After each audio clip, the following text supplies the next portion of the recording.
you, Mommy.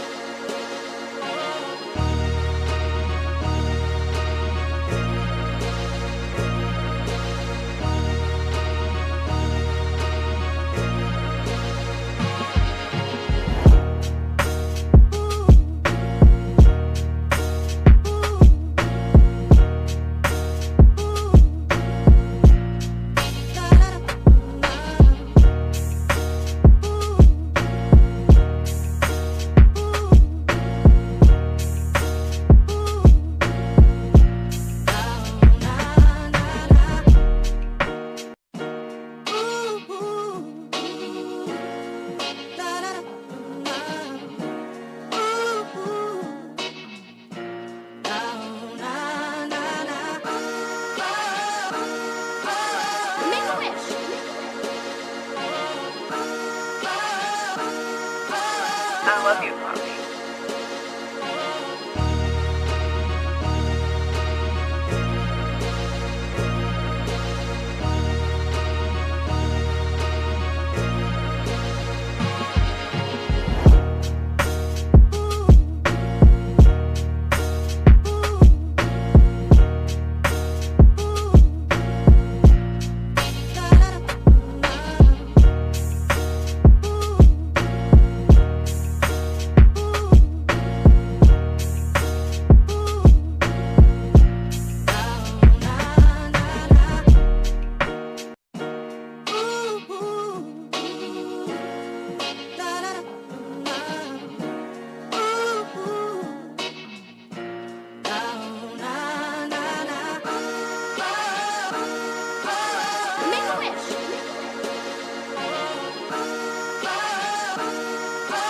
I love you, Mommy.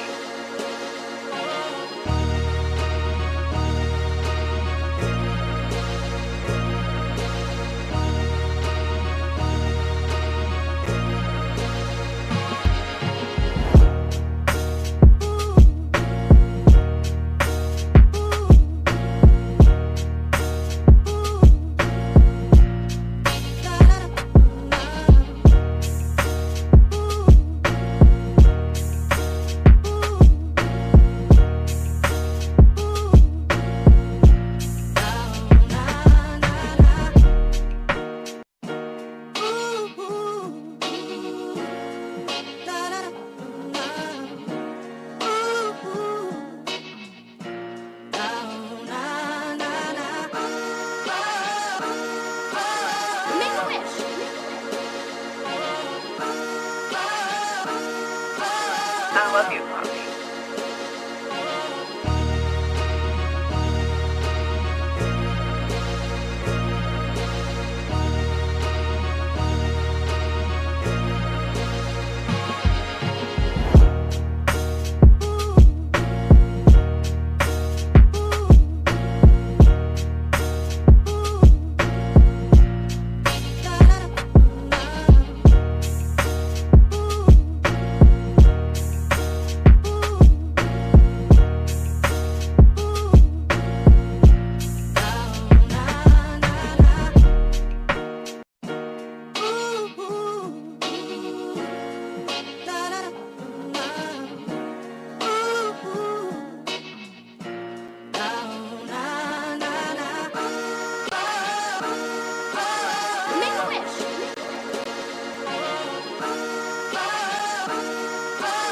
I love you, Mommy.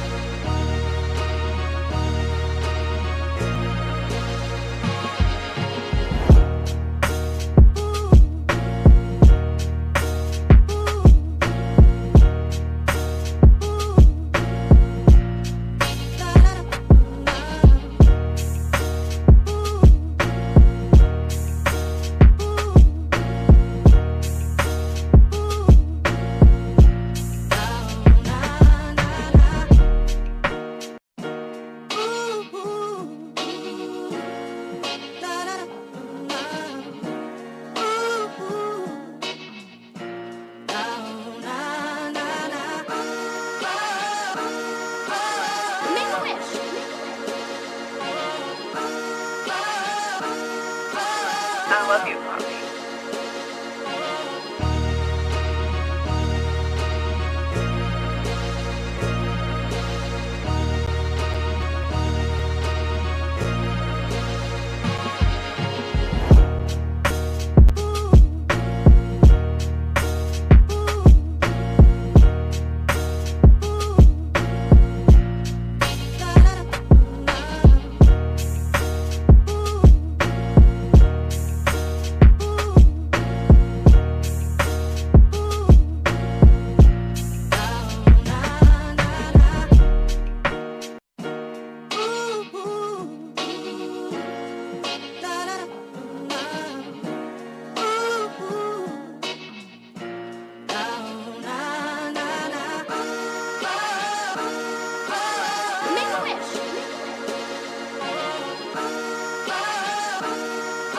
I love you, Poppy.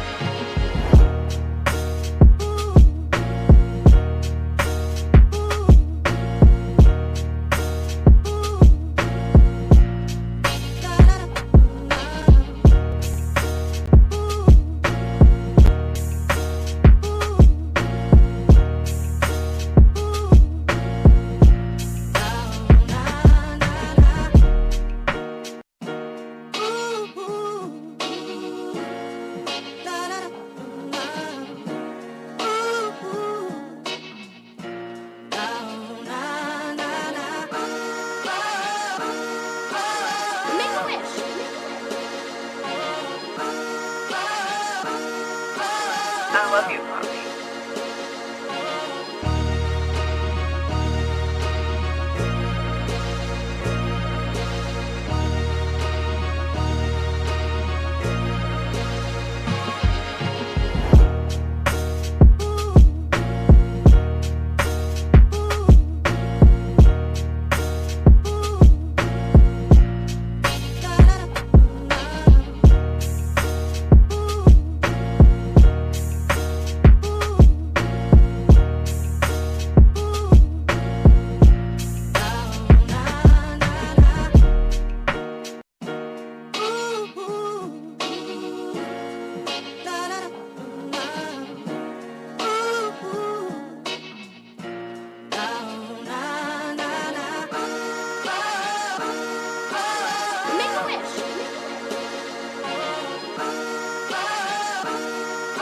I love you, Poppy.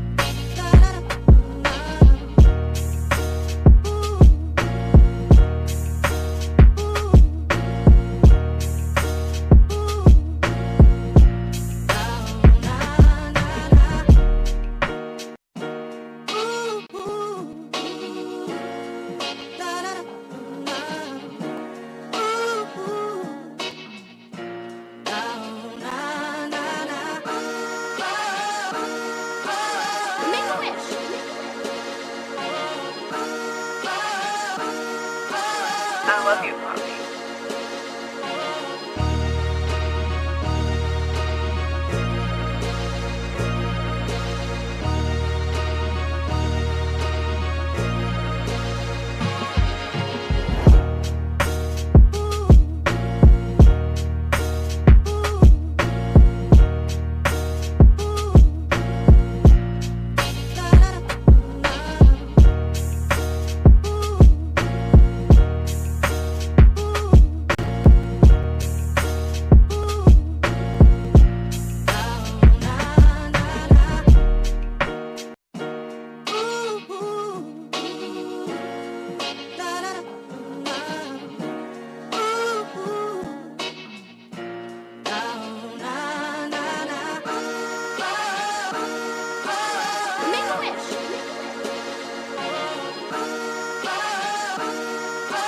I love you, Mommy.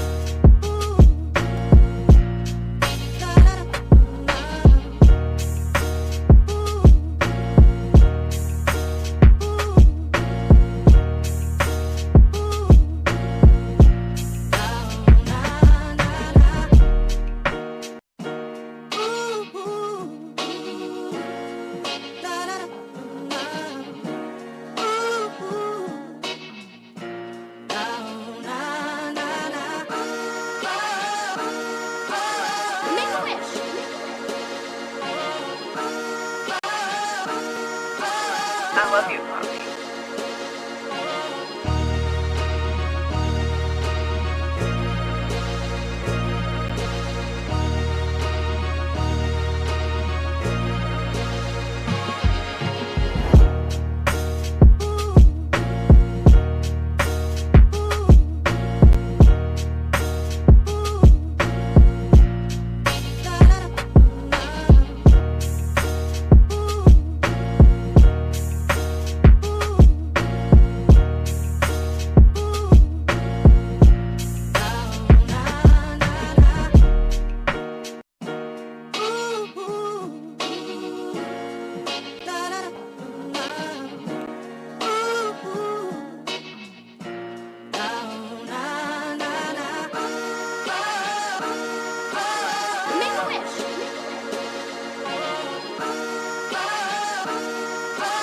I love you, Mommy.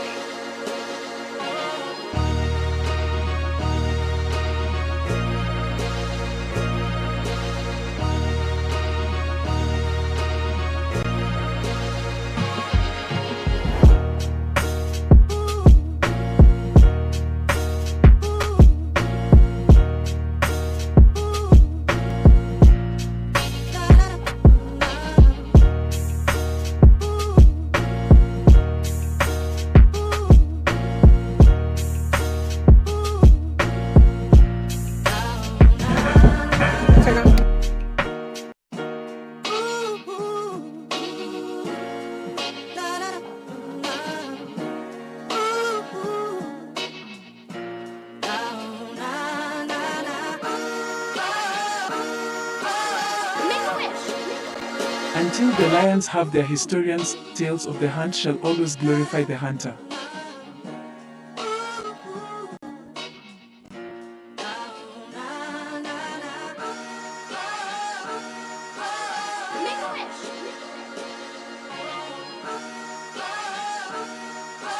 I love you, Mommy.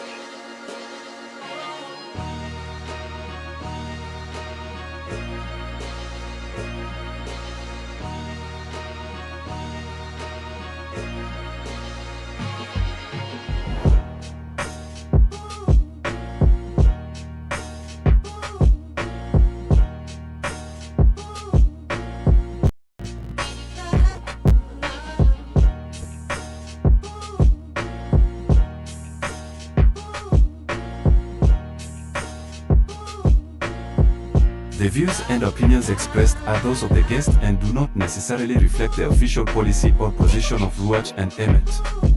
Any content provided by our guests or authors are of their perspective and are not intended to malign any religion, ethnic group, club, organization, company, individual, or anyone or anything. The purpose of this broadcast is to provide education and thought-provoking discussions. This is the perspective.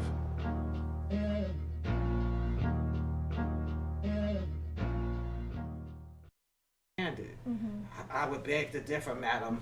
Your opinion. Alrighty. Welcome to the perspective. We are here. Thank you all for joining in. If you can, like, share, and subscribe to the channel as we begin this broadcast. Thank you all for joining in with us.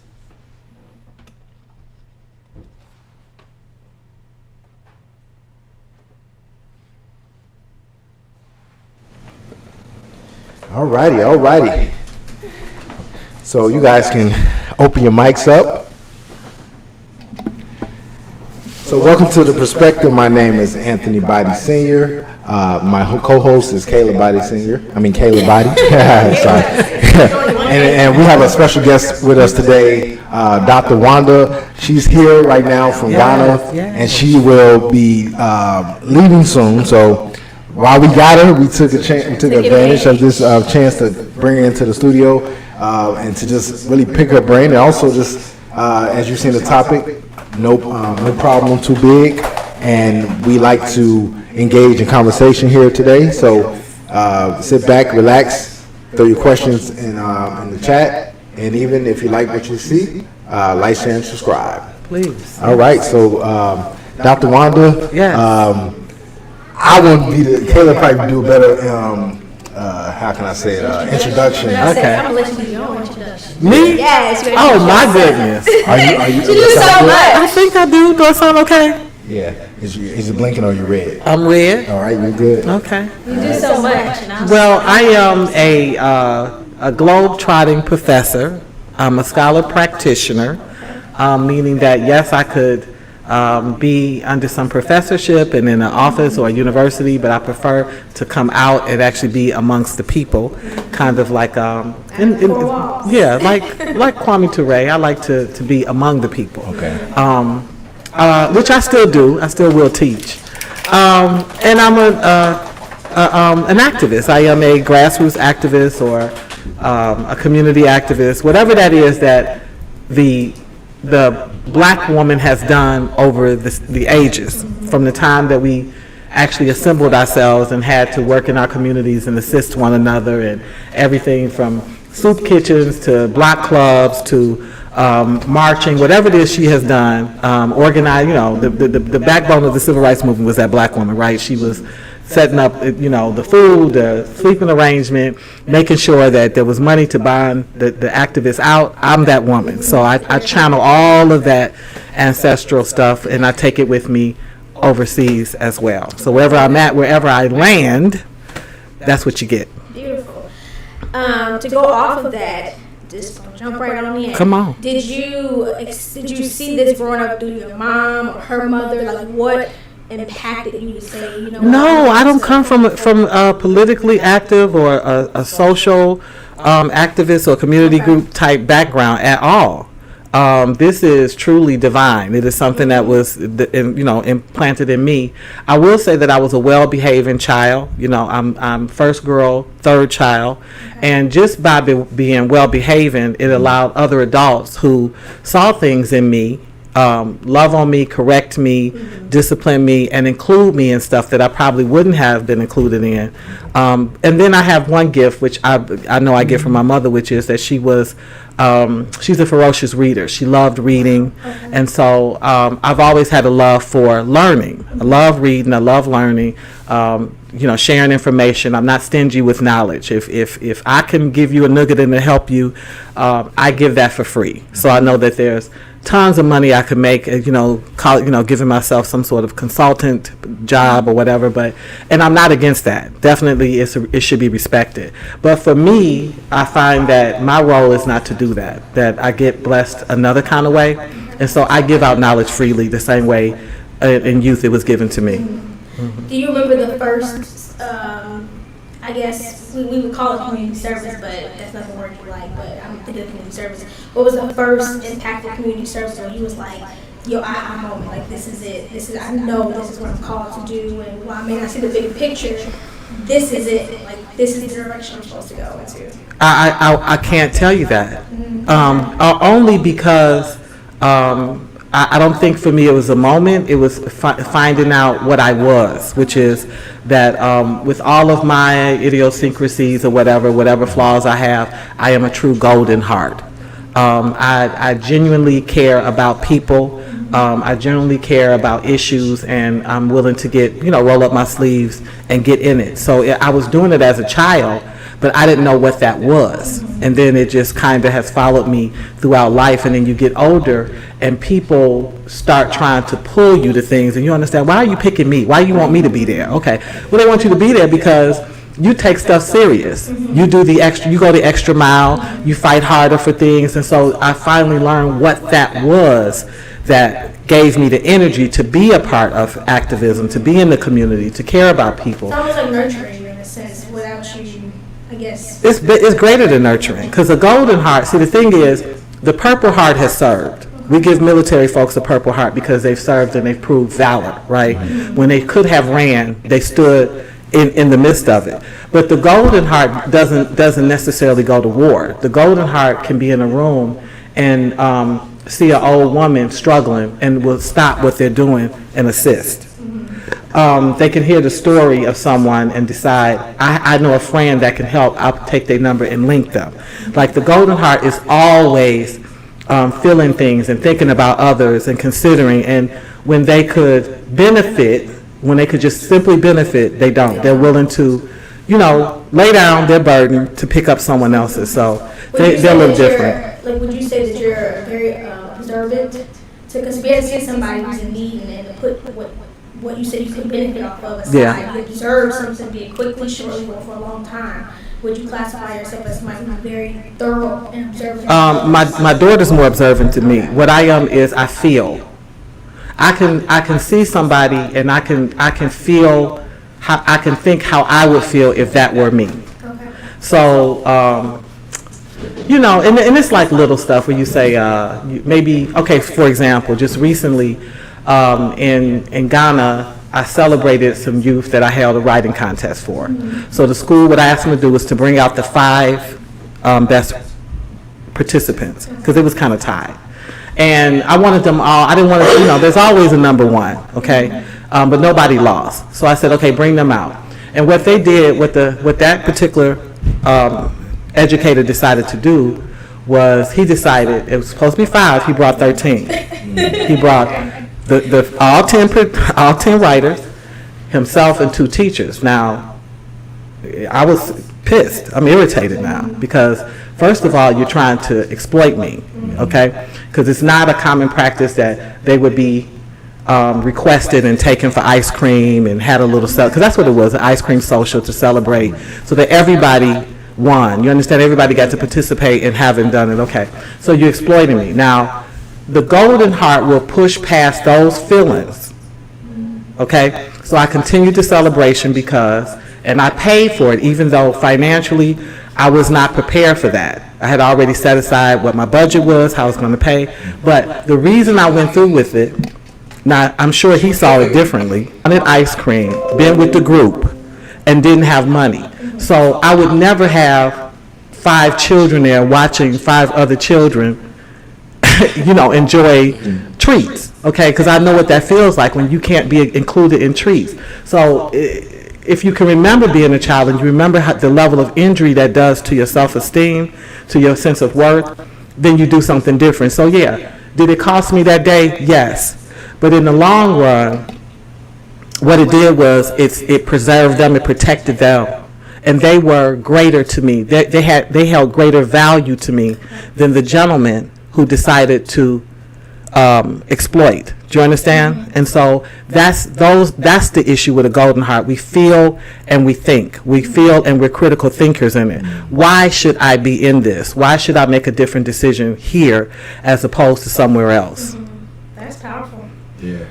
Very powerful. That's why I said give your own introduction. Nobody needs to introduce Dr. Wanda. Dr. Wanda is a power. When I first heard about you, because Anthony's mom did talk about you a lot, especially my when we started friend. talking about the continent and just the variations of different things that we were being pulled on to do and whatnot. She's like a perfect person for y'all. Y'all have similarities and mindset, particularly she was, when she was talking with Anthony, her baby, thinking. And so when Anthony told me a little bit about you, that we had you on, this was about a year ago, maybe 2 years ago, we had you on. It's probably 3 years. Okay, it's been a while the last time we had It's been 3 years since you we on. went to Africa, and I remember when we first talked to her, that's when we kind of got acquainted with about Africa. But when we met in person, what did I say first? I said, she's a powerhouse. Like, Wow. Like a powerhouse all the way. And listen, it goes to the Most High Hallelujah. because Wanda is Wanda. But you're right with that direction. That's how I know it's divine. That it is a divine work. Only God can give you a golden heart. You can't sit and pray on one. You can't treat a person nice enough. Oh, if I'm just lovely to this person, they'll become a golden heart. No, they won't. No, they won't. And matter of fact, you might make them worse. You might make them green. You might fill them with envy. This is God-given that I have a golden heart. So that's my superpower. When I actually care, I really do care. Okay. Yeah. So my follow before we get into the title of No Problem to Be, right? No problem. And when he told me the title, I loved it. I said, "He's yes, right. I'm gonna He's ask right." you what does that mean to you? But before I get to that, you said something that was so for me it triggered a question when you said something is God given in regard to you can't pray on a golden heart, you can't nobody instill in you. That has to be something He has instilled in you to do.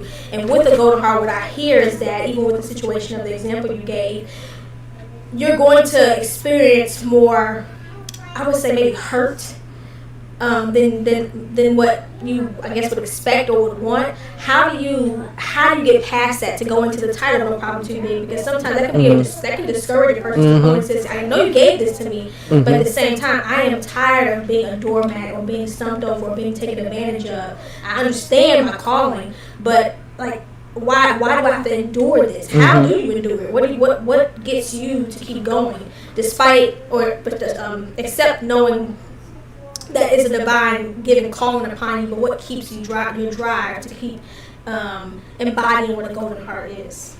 Well, I think I am trained to look for the one red rose among the weeds. Wow. And so even when I talk, say that again. I'm trained to look for the one red rose among the weeds. Wow. And you guys are farmers, so you know that rose is fragile. It takes a lot to actually grow them and maintain them. So I'm trained to look for them, and everything that I can manage on that end comes from the stolen African training. Okay, so teaching over in the inner city, I taught over at Orr High School, Chicago Avenue and Pulaski, right here on the west side, and that's all drugs and gangs and grandma babies and gentrification, and you understand, it's girls that enter 9th, 10th grade already pregnant. In fact, Orr High School when I was there, it still had a daycare for the student. It was one of the schools in Chicago that they experimented with having a clinic and a daycare housed inside of the school for the student, in hopes that would lower pregnancy numbers and dropout numbers, and they would return to school, and also empower boys to be able to go to the clinic and get condoms and contraceptives for girls. You understand? So, and with all of that, the numbers are still suspect of whether that worked or not, but that's where I taught. So you can imagine some of the negative mindset that permeated that building. Okay, so I went in that building understanding that whatever this is, these are children first. I don't care if they do drugs, I don't care if they drink, I don't care if they fight and they shoot guns, it doesn't matter. I'm starting with children first. At some point, that was somebody that sat there and they wanted a bowl of cereal and they was excited about a superhero, and they had, you understand, and they could run fast and they knew shoes, and so that's one. Two, I'm looking for the one red rose among the weeds, because every single day they gave me a reason to quit. There was always that one student or that one situation or someone that you love that got killed, and you would see driving into work a light pole with the memorial, the liquor bottle and the balloons and the teddy bear, and you thinking like, that baby didn't even deserve that. Like, he was good people, you know what I'm saying? And then you would see another one and you go, wait a minute, this one had death on his back. Like, he kind of called this one on him, but still you had a particular relationship with him, you loved him. So that training, I stayed at Orr for 11 years. I don't regret any of it. It's how I earned my doctorate, through the work and the research that I decided to look at that to write about. And that has trained me for that terrain. So I get over it because I had to get over it every day for 11 years, going into what was an social emotional battlefield. Now, I was a beloved teacher. There were several of us that was beloved. We wasn't beloved necessarily because we were always given the best academics, although we were. We were doing a good job. We was beloved because we allowed ourselves to be human with humans. These were children with problems. These were children coming from unstable homes. These were children that were left with grandparents doing their absolute best, that they could just run circles around because technology, family systems had broken down, because it was dangerous for parents to tell, and the young parents don't want to hear it. They line up with their children against educators, against adults. So when I'm over in Africa and I run into the same kind of, what I consider like trickery, disrespect, where people are sort of writing me off or assuming, that I'm a joke, I just laugh. Inside, I laugh. I say, you don't even know me. You don't even know. Okay. You don't know. It's so sad. You really don't know. I'm far more Teflon and trained spiritually for this turf than the average. You're thinking I'm average, so I just take it. I just take the blows, and I know he's gonna get me back on my feet. But I do fuss. I do cuss. I do scream. I do name call. I do retaliate. Sometimes my retaliation is I remove my hand. Because I see myself as the gift. Before this started, Anthony was talking about build, and that is me. Monday, Tuesday, Wednesday, Thursday, Friday. You understand? That's what I want to do. Unfortunately, they don't see us that way. So, how are you building with someone that doesn't even acknowledge you a builder? And you're the person that, for me, I know I've lived in America. I've been under white rule my whole life. So there are strategies, are methodologies, there are thoughts, there are ways to do things that I benefit from just because I've been under rule. I've learned them. Okay, you don't know them. I'm here to show you. I'm bringing a tip to you, but you're so busy trying to figure out how to outsmart me that it's gotten boring now. So if it gets boring to me, then I'll just withdraw, because the thing about the one weird rose among the weeds is a lot of weeds. I just go looking for another rose. I just go looking for another rose, baby. It's not that serious. So speaking about, and as we continue to transition here, about the one red rose amongst the weeds, or have you or have it, since there's no problem too big, we want to kind of go into talking about your toilet ministry. Okay. It is a ministry.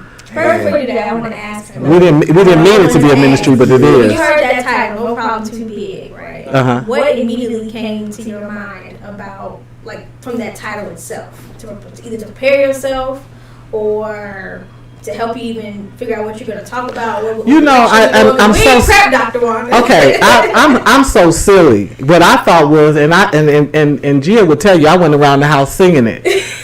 I thought about the Monstars, and I was like, I hit him high, hit him high, hit him high. You hit him low, hit him low, hit him. And I was imagining myself I'm just telling you, that was my little thing. That's my theme song. So yeah, it's not too big. I'm either gonna hit it high or I'm gonna hit it low. But I'm finna come and wreck shop. This not gonna be easy. Yeah.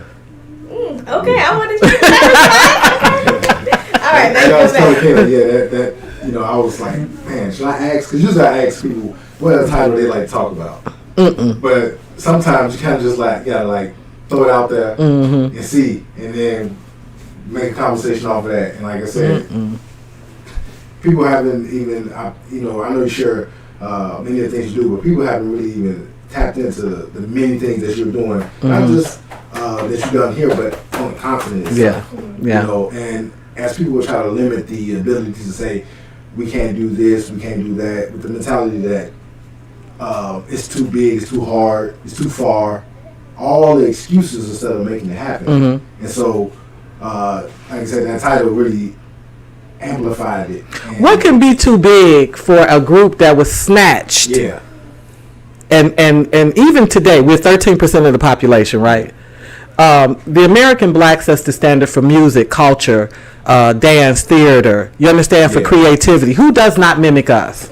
Who? Yeah. I look at TikTok, and it's a whole slew of Asians doing every single routine that we do, but we don't imitate them, and they are amazing contortionists. They're excellent with martial arts, but I'm just saying. So nothing for me. Coming from the descendants of folks that was isolated. Okay, you surrounded on all sides. Plus the melanation clearly puts a highlighter on you. No, there's nothing too big. It's not too big. It's deciding on this spot in this place. The work that you're going to do in the circumference of where you've landed. That's it. So I am not. There's 52 sovereign nations. I don't profess to have magic or visited or know any power or any of that. But my brand is Wandalands. Okay, and the point of that is wherever Wanda lands, there's the blessing. The blessing is coming. Okay, and it may be just as big as this table. But when I think about life, okay, here we are. It's 2023, and we're still saying certain names. We're still saying Denmark Vesey. We're still saying Sojourner Truth. We're still saying, you understand? We're still saying Ida B. How do we still say these individual people's names if one don't matter? It's not like they affected. There's 50 states, right? Plus the extensions. Okay. They was just in the little spot they was in. Whatever little spot they was working in the South, wherever Frederick Douglass was at, wherever, that's where they were at. So it does, you're right. It's excuses. Wherever I land, it is my intention to be impactful. I like impact work. I'm not playing. I come to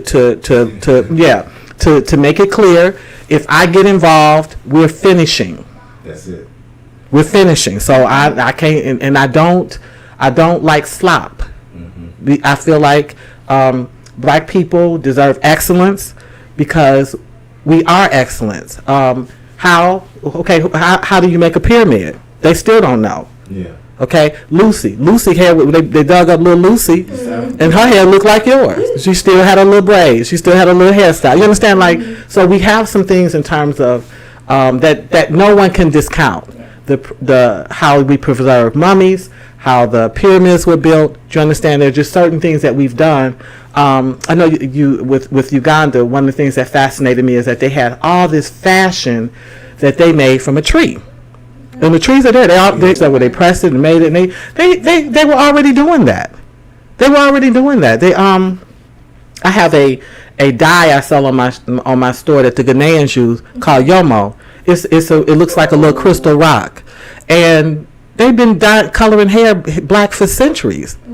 With just this rock, a little peroxide, a little water, and it holds, and all this stuff that's happening with cancers coming from all the Chinese dyes. It's not happening with their stuff. So that's excellence. That you know how to do something without all this grand training and a special certification and this, that, the other, but that it came to you as a people because you were a part of God's people. So for me, when I look at it like that, no, there is no problem too big. It's being a critical thinker, knowing who to go to, when to align, and when to break alignment. Because sometimes you get with people and it's just not working, and that's why it feels so bad.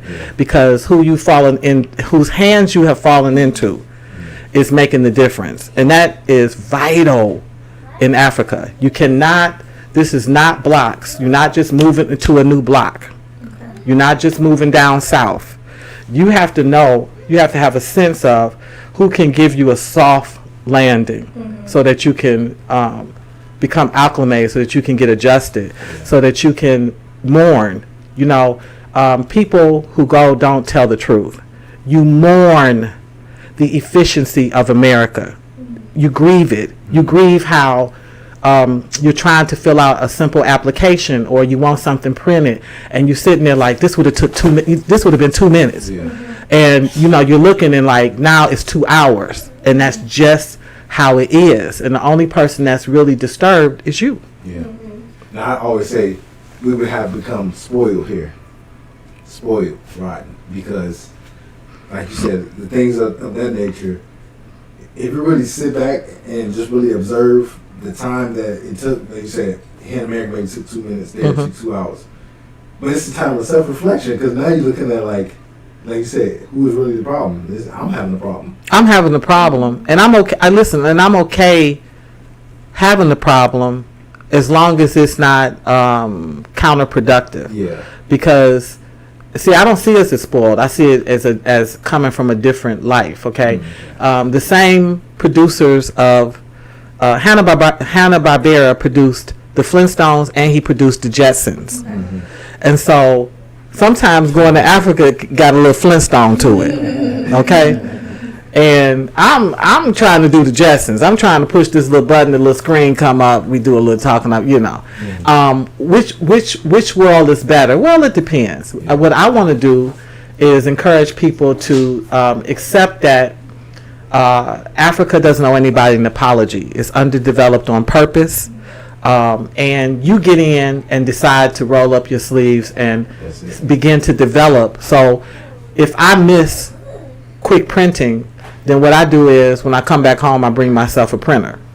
Okay? And I bring, you understand? Yeah. It's solvable. So you don't need to go to their cafe, because you know if you go there you're going to be frustrated. Okay? Or you can decide to set up a cafe and show them, you know what, you could have a more efficient cafe. Here's how we do it. Okay?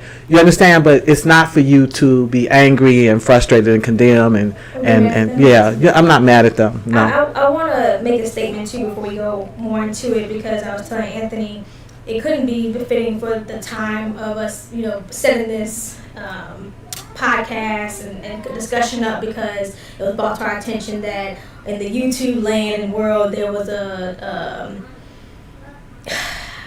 unfortunate conversation being had on different channels in regard to Africa's legitimacy and different things about Africa. And I told Anthony, there's a way to share truth, but then there's also a way when you share truth and you don't provide solutions to the truth that you're sharing. So all you've done is shared something, but further caused discouraging of others. That's a lot discouraging. You know, disarray and talking about people who live on the continent. I'm over here. So you didn't really do anything. You shed light to a degree, but you didn't provide a. And so I'm at my wits. Like, I don't know what else to do. But whoever's next coming here, what solution do you have, right? Or what's the things that you can bring to the table so that the next person will have to deal with what I experienced. Yes. So I do want to say with this conversation, when we talk about some of the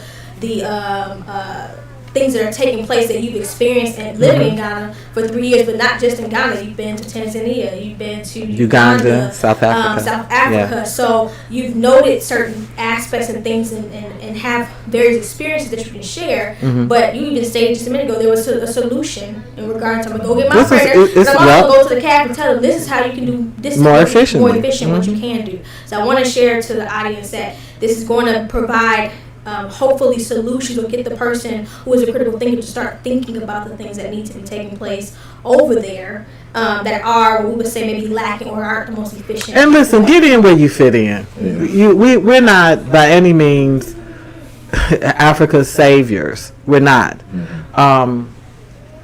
There's a need for the common man there to care about himself, to respect himself, to not keep looking west. Yeah. There's a huge need of that. Okay, so I don't think it would end with all of the work I've done. I don't think if I never went back again, I don't think that for one day they're not going to continue to thrive. They're going to go on and do whatever it is they're doing, whether Dr. Wanda comes back or not. And that's true for me too. But I see people getting in or avoiding problems because it don't fit them. You know, like if you know you're not, if you know you wasn't savvy with real estate in America, don't hop over there and all of a sudden you're trying to set up a company and you're going to do all this great stuff because you see land and you let people, because the Africans are good at talking you into stuff now too. Yeah. Because they see you as ATM, they see you as finance, okay? And so they'll talk you and, oh, brother, we could do this, and brother, and if we had that amount, we can do that. Look, you know your limitations. You know what you do. You know what you don't do. So that's the first thing. Assess you. How far are you willing, how deep are you willing to get on the continent? Yeah, and count it, because it does come with risk and rewards, okay? But where I think we get angry is that we get into the stuff and it's super huge because there's multiple languages. There's a mindset of separation from us. So we're going over there with romance. That's bump the U.S. I'm sticking down. That's all right. I'm gonna be with my brothers and sisters. They're gonna be happy to see me. We're gonna work this. And they looking like, look, this ATM just fell in our village, and we've been hurting for a lot of stuff. And so you only want to work on, say, water or a well, but they start pulling you into stuff or bringing issues to you that you have no business being in. Okay, whether you God fearing or not. So we have to flex that truth. No, I don't do that. I just don't do that. I'm not going to help you with that. That's not what I'm here for. That's not what my money is for. I'm not interested in that. With however number of ways you have to do that, you have to stand strong in that. And then get involved in the things that feel comfortable for you, that you actually, whether there's a language barrier, whether you know people you like, I know how this is supposed to work. I got an idea how this works, and then I think you'll be okay. Most of know your purpose and be humble about it. People don't want to tell people no. They want to seem like they can solve all these problems and let them get pulled into other people's business. Every day someone's going to come to you and tell you of an illness, of a school fee, of a broken bridge, you understand? It's always going to be something. And now I've been there so long, a lot of times I like to see what they're doing, because I say, and I tease them now. I'll say to them, you know, you're talking to the tribe of the stolen African, right? We didn't even have none of this. We didn't have the right to touch it. They wrote it where we couldn't even own it. So you asking me now? You own this. Yeah. You asking me to help you do what? You can't. How many bricks did you already get? Mm-hmm. So you okay? Now you just had a funeral. You just had a baby naming ceremony. You just had a wedding. It was about 500 people at that. Each one of them couldn't give one CD to help with this.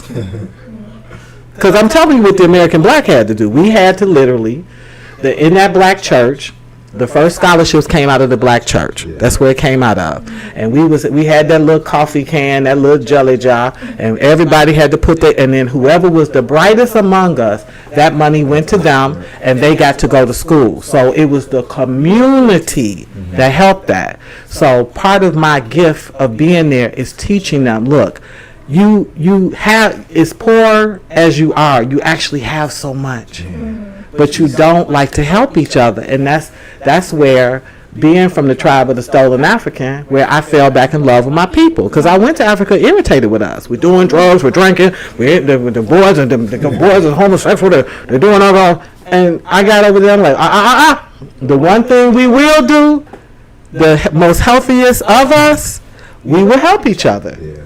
We will actually go. I like how you said the most healthiest. The healthiest. Right. Okay, because look, Marcus Garvey told us everybody's not going. Now this man built ships to take us, and even the father of Pan-Africanism said every American Black is not going. He's not fit to go. He don't need to be there, and he's not fit. He's been over here so long. He's not. Came back like, oh, I tell everybody. Then everybody, and they don't want to hear it, and they shouldn't even be there. Everybody has a form of dysfunction, right? Yes. And I was telling Anthony, I try not to put like this person's dysfunction is higher than the other, but everybody has a form of dysfunction. However, I want to be narrow focused at this point right now and focus on our people. We are so dysfunctional and got a lot of trauma. And so we're running for whatever reason to Africa, right? To think that we're gonna get away from this. Where we going because they called us? Trauma. But then some get over there. I know it's not everybody, but get over there, and they're further traumatized. Like, what is this? Like, I wasn't expecting to experience these things or have these things happen to me. But it goes back to what I was going to ask you. Do you think that, and obviously I can speak to it because we have a relationship with you, but it's important to have relationships. Oh, it's listen, solid relationships. Black people are relational, period. Yeah. Okay, that's why I was able to do okay in the inner city, because I understood that black children were relational. I don't care what he do, I don't care how much drugs he move, what kind of guns it doesn't matter.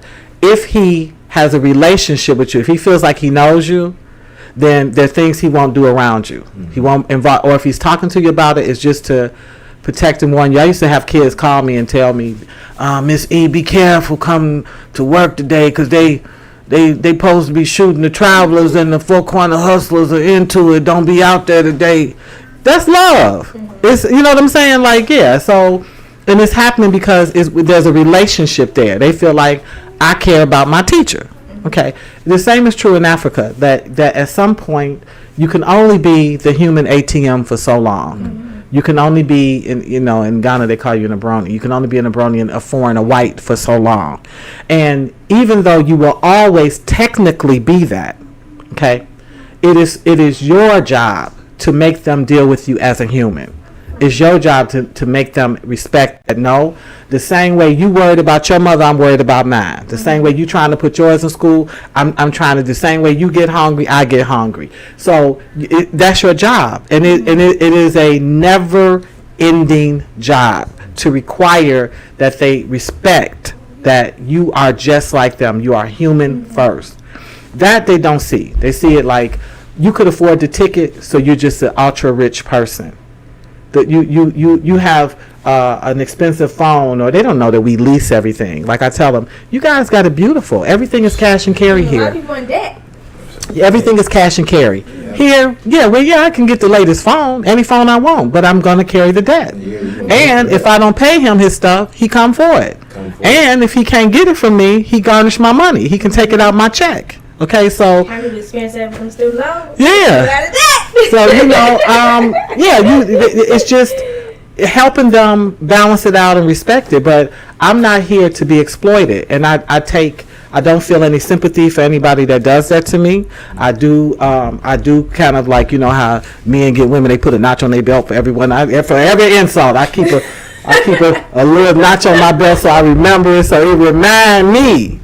Oh, y'all like to play? Okay, you got me once. This ain't gonna be no twice. I ain't forgot. I got receipts. I got receipts. But listen, I don't love them no less, because the same way that you said that we're full of trauma. The continent is full of trauma. Absolutely. It's full of trauma. It's full of just amazing trauma where even, I like the villages. I like to do the village work, okay? I like the dark spaces where the light seems low and it's seeming like nobody would ever care. I like to be a star that just fell from the sky and landed right there. They're like, who is it? What? I like that. Yeah. So you'll see them next to such amazing things, or even some of the elders have great memories of when a particular fish pond was rich with fish. Okay? And then they'll see where folks have come and destroyed it without regard, made lots of money, paid off a couple of people and went, and they can't even fish from there anymore. You come to understand like what trauma that is for them. So here was a group that actually didn't need very much. They eat a lot of fish, they know how to cook it. So it's not like us where we're dependent on a grocery store. But if you're destroying food sources, and you're going down the line to different villages destroying food sources without penalty, that's traumatic. One group I want to visit when in Tanzania is there's a village that's the title translates to like it's a village just for women. Okay. And this village, and when I leave, y'all can go on the URL and look it up. But this village is composed of women who have been raped by British soldiers and ended up giving birth to biracial babies. So roles are very sharp in Africa. Men is men and women is women, and they don't really cross that over. And the only time you see a mixture of it is like if it's the witch doctor or a shaman or something like that, because they channel both feminine and masculine energy. But in general, when you're meeting a man and when you're meeting a woman. Okay. And so these women, when they have these babies, they don't want them. When they're raped, they don't want them. But the soldiers are able to rape these Maasai women who are just doing basic stuff. They're going to wash or collect water, to carry water. They've done this with impunity. No one's bringing them to court. They're not in jail for this stuff. They don't have there's no justice, and so that's trauma. And that's a trauma that not only is the continent absorbing, but the women and the people know. They know that they can do that and get away with it, even though these are respectable people. They're minding their own business. They're not harming. And so there's environmental damage, and then there's human human casualty that goes on quietly all the time on the continent. In Ghana right now, it's the glamour-sea. It's the digging for the gold. So when they dig for that gold and that water, okay, they contaminate the water, and the particular contamination is the what's that causes brain damage? Where Are you talking about mercury? No, on mercury. yeah, and that's permanent. Yeah. Okay, and it goes through the bloodline. Like it can sit and you can pass this stuff on. So yeah, I mean it's hurting your baby. It's hurting you as a human being. Yeah, who's going to take who to court? Who's going to take the Chinese to court for that? Where is that? So yeah, we're constantly running into trauma. And so here you have one group that is full of trauma, right? From slaveocracy, from lynchings and burnings, and I mean, and any time we were progressing in this country, seriously, we've had all of these different they talk about Black Wall Street, but it's more than that in terms of community that was just destroyed, right? Race riots that destroyed us. Okay, it's the same. It's not the same type, but it's the same type of trauma where a group came in and just bulldozed over you and destroyed your community and made it impossible for you to thrive. And so now you got these two groups meeting up. And so sometimes I see them the same way I see myself when I'm dating Black men. My first love is a Black man. I'm most familiar with a Black man, okay? But all of my abuses come from them too. I don't have all these other races to point the finger at to say that this or that happened to me by anything other than a Black man. So why so I can hate them, or I can say, okay, what is that? Because it's not inherent in them. I know it's not inherent in them because I've known many a Black man that raised a good family, that was a hard-working man, that was a God-fearing man. You understand? So it's not, the Black people in general is a benevolent group. We're always nice to somebody, always telling them the secret to the pie, to the barbecue sauce. We always letting them in. We always giving them an honorary pass in the group. Oh, you're Eminem. You're honorary Black. No, he's an amazing lyricist and rapper, but he actually is a white man, to tell you the truth. But okay, all right, we do that. We're loving that way. We do that. Okay, so where is that coming from in them? Well, then we have to do what you said. We have to check the trauma line. You have to check it. I know it's not an excuse. It just helps me understand it, so I'm clear. Because I have a Black son. I'm not going to walk around here dissing Black men. I'm not. I'm going to tell the truth on them. Yeah. But I'm not going to do that. True that. Woo! Dr. Wanda! Dr. Wanda! We're going to take a short commercial break.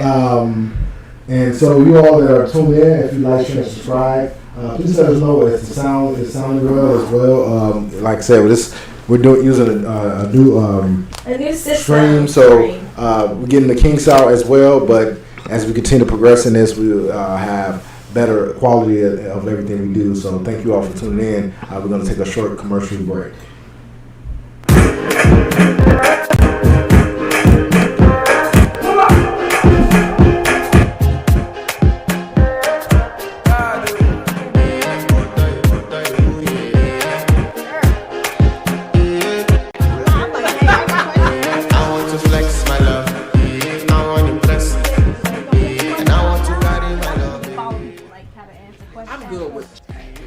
What's up, man?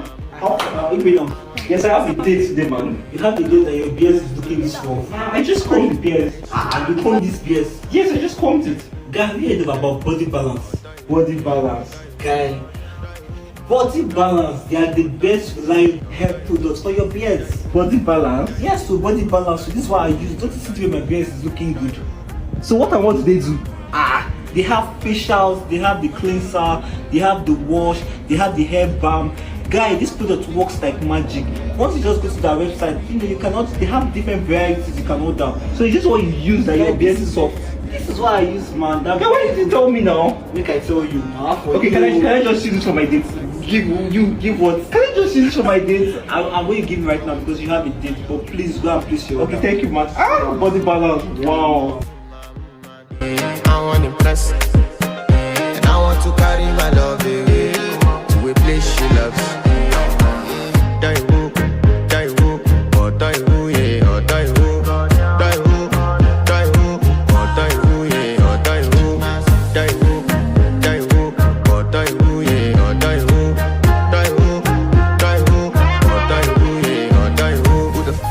bestie. Danny bro, Danny bro, Danny bro. You don't want to find my trouble. Enter bathroom, fresh up. She na me you come to when your heart break. Heartbreak, motion share heartbreak. Now me the bite dinner for your man thing. Enter bathroom, fresh up. I want to flex my love. And I want to carry my love away to a place she loves. I'm a man. And I want to carry my love away to a place she loves. Die woo, oh die woo, yeah, oh die woo, die woo, oh die woo, yeah, oh die woo, die woo, oh die woo, yeah, oh die woo, die woo, oh die woo, yeah, oh die woo.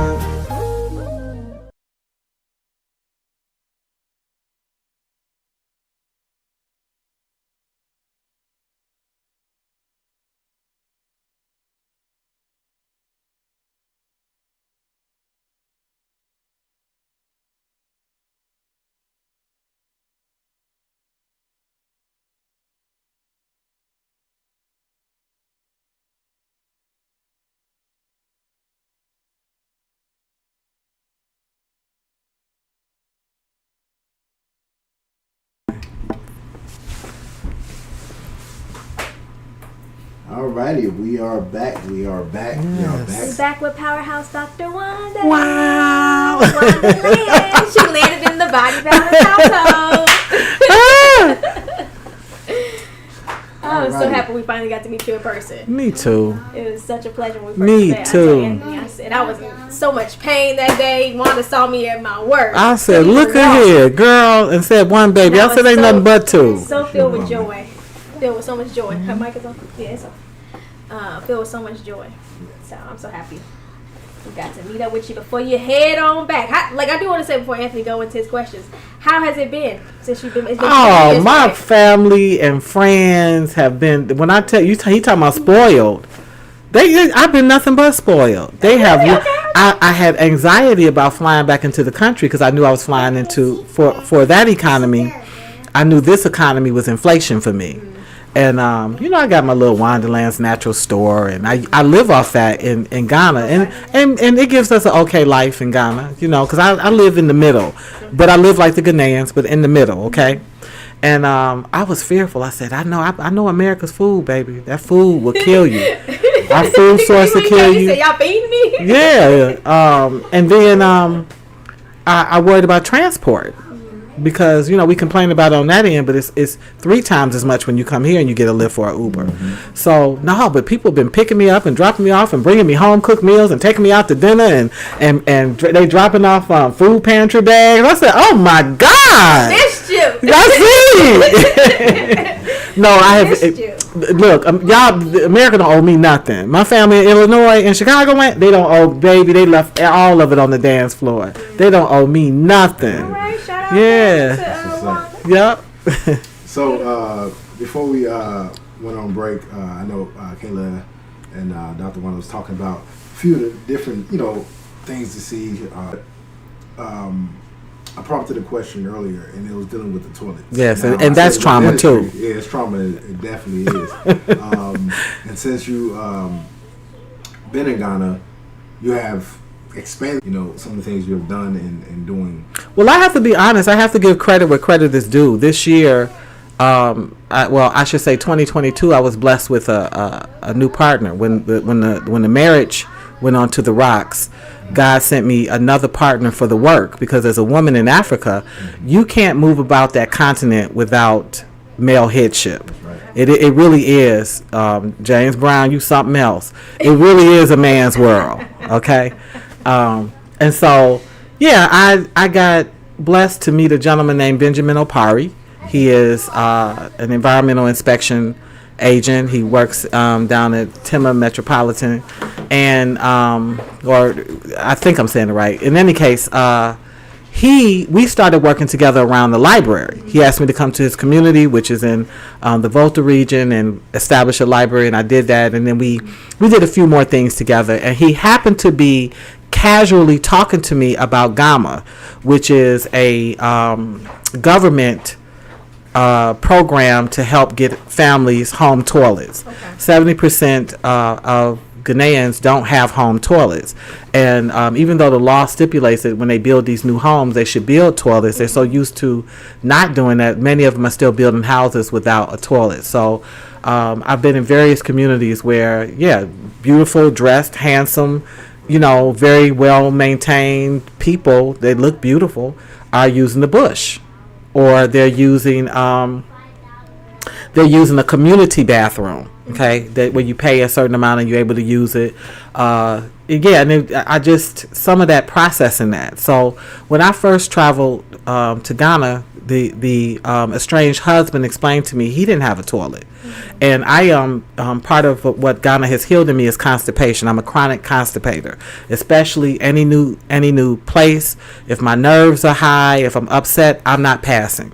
Okay, so I can't play those toilet games at all. And I already had been to Africa and experienced it, even in Tanzania, where we was on a bus and had to get off, and that was the rest stop, was the side of the road, and the Africans got off very quietly and went to their little spots and did what they had to do. And me and Gia was arguing and debating about who was going, ain't nobody gonna see my booty and the wind blowing, and we had to make a call. So I already knew, like, you're not finna get no sympathy, sister. You're not. This is life. So he happened to share with me about the program, and he was just casually telling me, like, okay, for 1,200 Ghana, they will go do a home toilet, but many of the Ghanaians can't afford even 1,200 Ghana. So I went into my conversion to see what was it mathematically.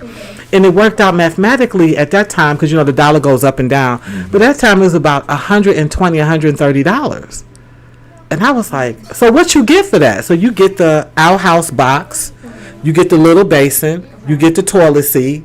And I was like, oh hell no, we can do this. I said we can. So we was coming on Thanksgiving, which is a non-holiday there, but it meant something to me. So I said, let me do a flyer where I invite people to join me. We're gonna pick for 4 families throughout the month of Thanksgiving. Because we should be thankful. We're gonna eat these big old meals, this turkey, this all this stuff, and we can go to the bathroom. Okay, so let's bless 4 families with toilets. That's all it was supposed to be, just for the month of November, because we were already preparing to do a really big Christmas outreach, and I had a bunch of resource for that. Okay, he said, okay, let's do it. So all of that he manages in terms of the contractors and talking to, setting everything up. He does all the logistics with that. So it was my job to do the other, which is to promote it, to say, hey, I know you got a toilet and bathtub and shower and all that stuff and missed the bubble and all that, but I just want you, just for this month, let's care about this, because it's really not a want, it's actually a need. And blacks are coming there in their droves. So you can act as if, you can say, it don't bother me. I'm at a nice hotel, or I'm staying with a friend, they got a beautiful space. But the reality is, if you're using the bathroom outside, that fecal mixes in with water sources during the rainy season. During the rainy season, sometimes many of them use the black bags that you see that they put food in. Okay, they use that to boo-boo in, and they throw it anywhere. So it's during the rainy season, it's called the rainy season for a reason. It's raining. All that stuff moves down, and it actually goes into water sources. And they've had people come out and test even sachet waters, and they found a certain percentage of fecal in it.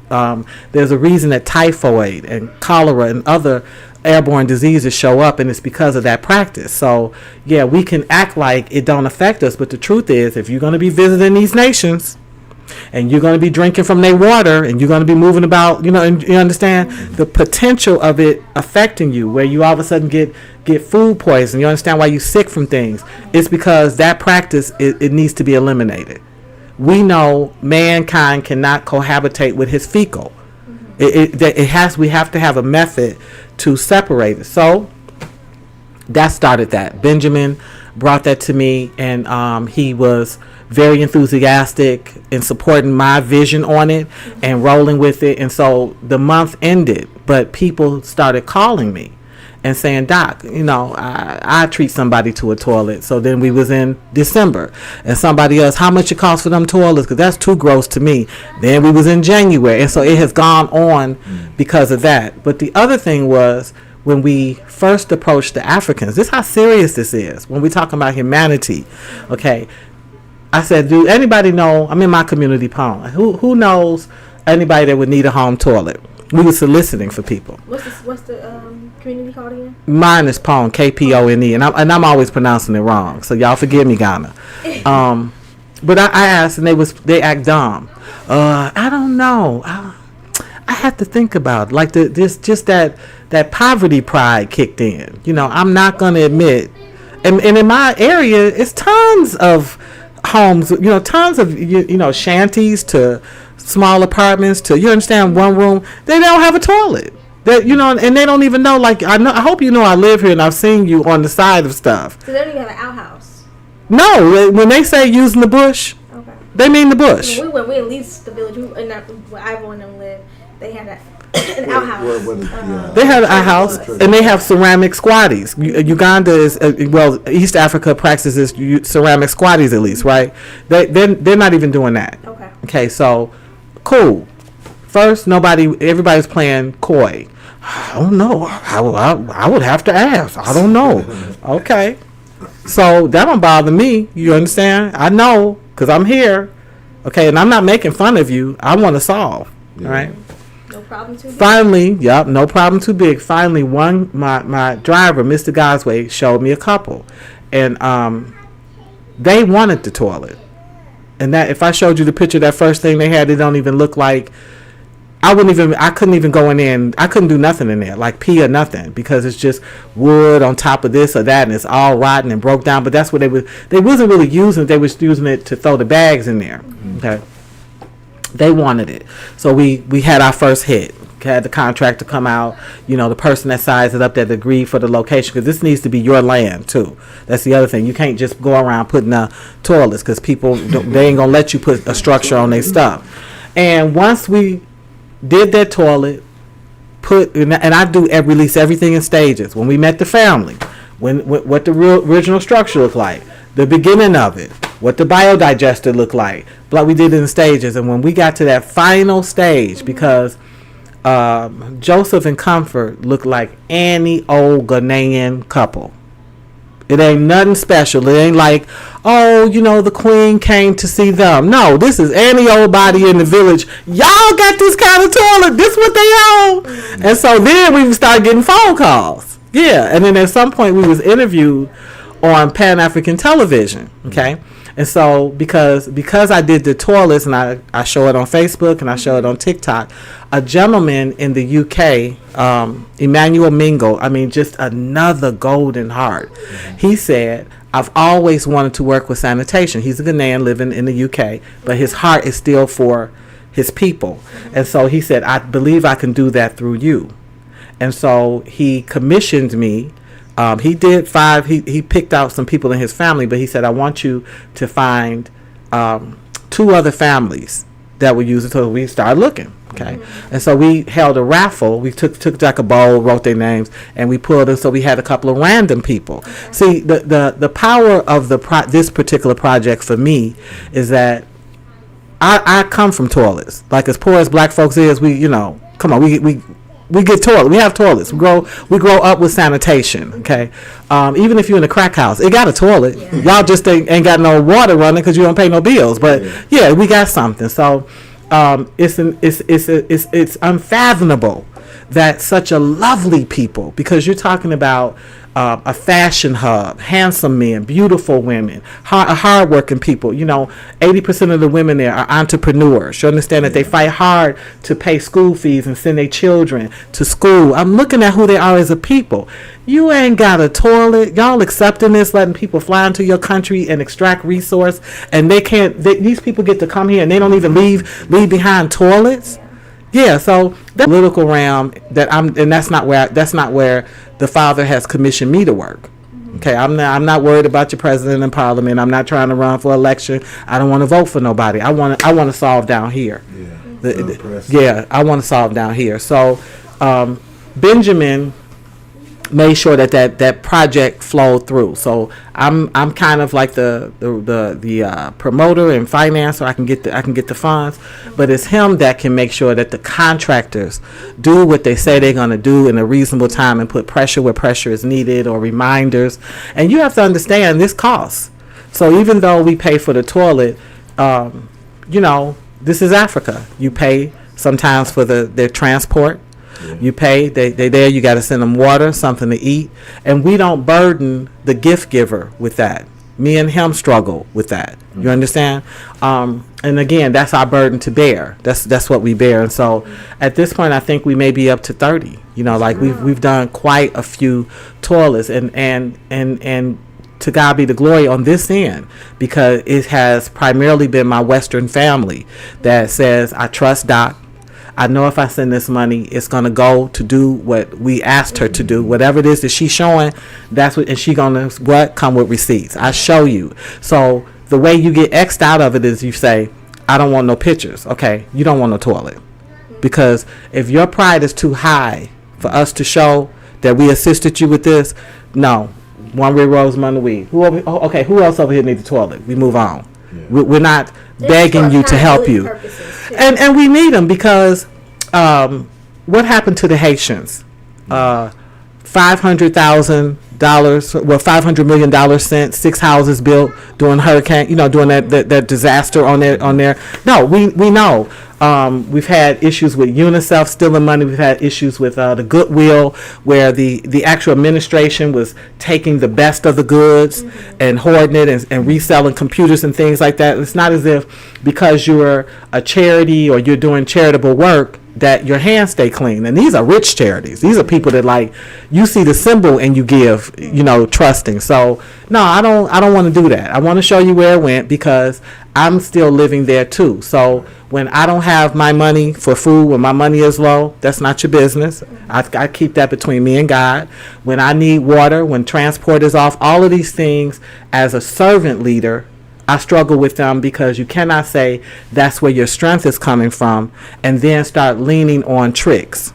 Yeah. I'm going to tell them the toilet cost $180 and I'm going to keep $50 when I know it really costs $130. You get what I'm saying? Right. I just sit even in my own mess, and it also keeps that golden heart soft. I know what it is to struggle. I know when you're saying you don't have it this week, you don't have it this week, and so I stay in that position for a reason, okay? And when he's ready, he lifts me from it, some little gift for extra money, or my store starts doing well again, and I come out of it, and I go, ooh, thank you. You like to go through those little slumps or trials. Yes. And then, like you said, when you come out of it, you come out with a better perspective, and you come out of it stronger too. So yes, I understand that. Yeah. So that's that ministry. So that's me and Benjamin Apari. His NGO is Benenif Foundation. Okay. I only partner with him. I'm not the president or secretary or any of that. But I find him to also be a very upright man. And so, I do that project with him. So, and one more thing with the toilet, because a big highlight, and it's probably not the majority of them, but the big highlight was, you said it's one of the tallest men. Awuchi. He 9'6", and he's like 29. He wants to have. If people think you exaggerate, I'm gonna have to put some pictures on the. I don't know. They had a picture and they measured him. 9'6". Yeah, he's 9'6". Yeah. So well, this is what he is. He is the tallest man in Ghana. We'll give him that. He definitely is that. Yeah. And Benjamin and I did go out to actually meet him because he lives in the north in Ghana. So if we had went by car, it was going to be like 12 hours. Yeah. And I told Benjamin, I said, baby, no, I just didn't want to. You just get to places. Y'all been to Africa. The road just, it beats you down. So I'm like, So we raised the money to fly. Inter-country to his village, which is Gambaga, and we met him personally. And lovely human being, very grateful. What was Awuchi using? He was using the bush. Man, for that height. And he said, in a video, we put it on TikTok, he said it was as if they heard me, that my knees and everything was just tiring from squatting. because it's a lot of height. And then you're looking at eating. You're a whole man. You eat 2-3 times a day. Like, this ain't no joke. Like, having to squat like that. Yeah. And then he appears to be diabetic, because when he came to see us, well, first of all, he came up on a little motorcycle, and I ain't making fun of you, Awuchi, but it was like almost like a. I said, you need a Harley, baby.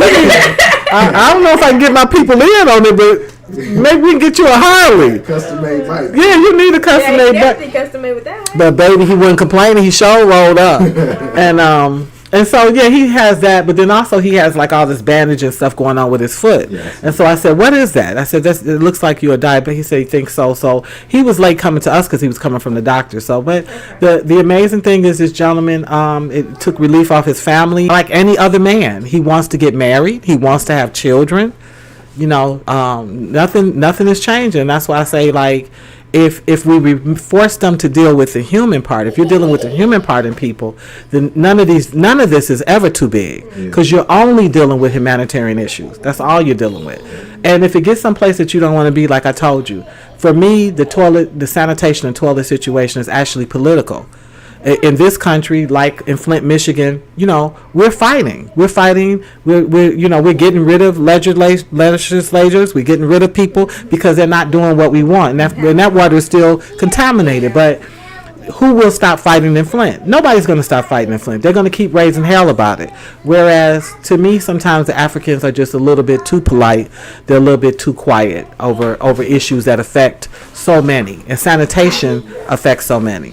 Mm-hmm. So 9'6". Like, I'm so stuck on that. 9'6". Yeah, that's a lot of man. Mm-hmm. And he's so sweet. You even hugging, like, I'm only 4'11". Y'all, 4'11". I'm 5'7", and I was like, I was kind of at his waist. Wow, yeah, I'm gonna be at his kneecaps there. Yeah, you will. You did his ankles. Yeah, I was at his waist. Wow. I will never regret meeting him. Yeah, because it also reminded me of what happens with health. Like, he's still growing, and he desperately wants surgery to stop it. So because we forget, like, all this stuff is is foreign to us, but he's living there, and he's still growing.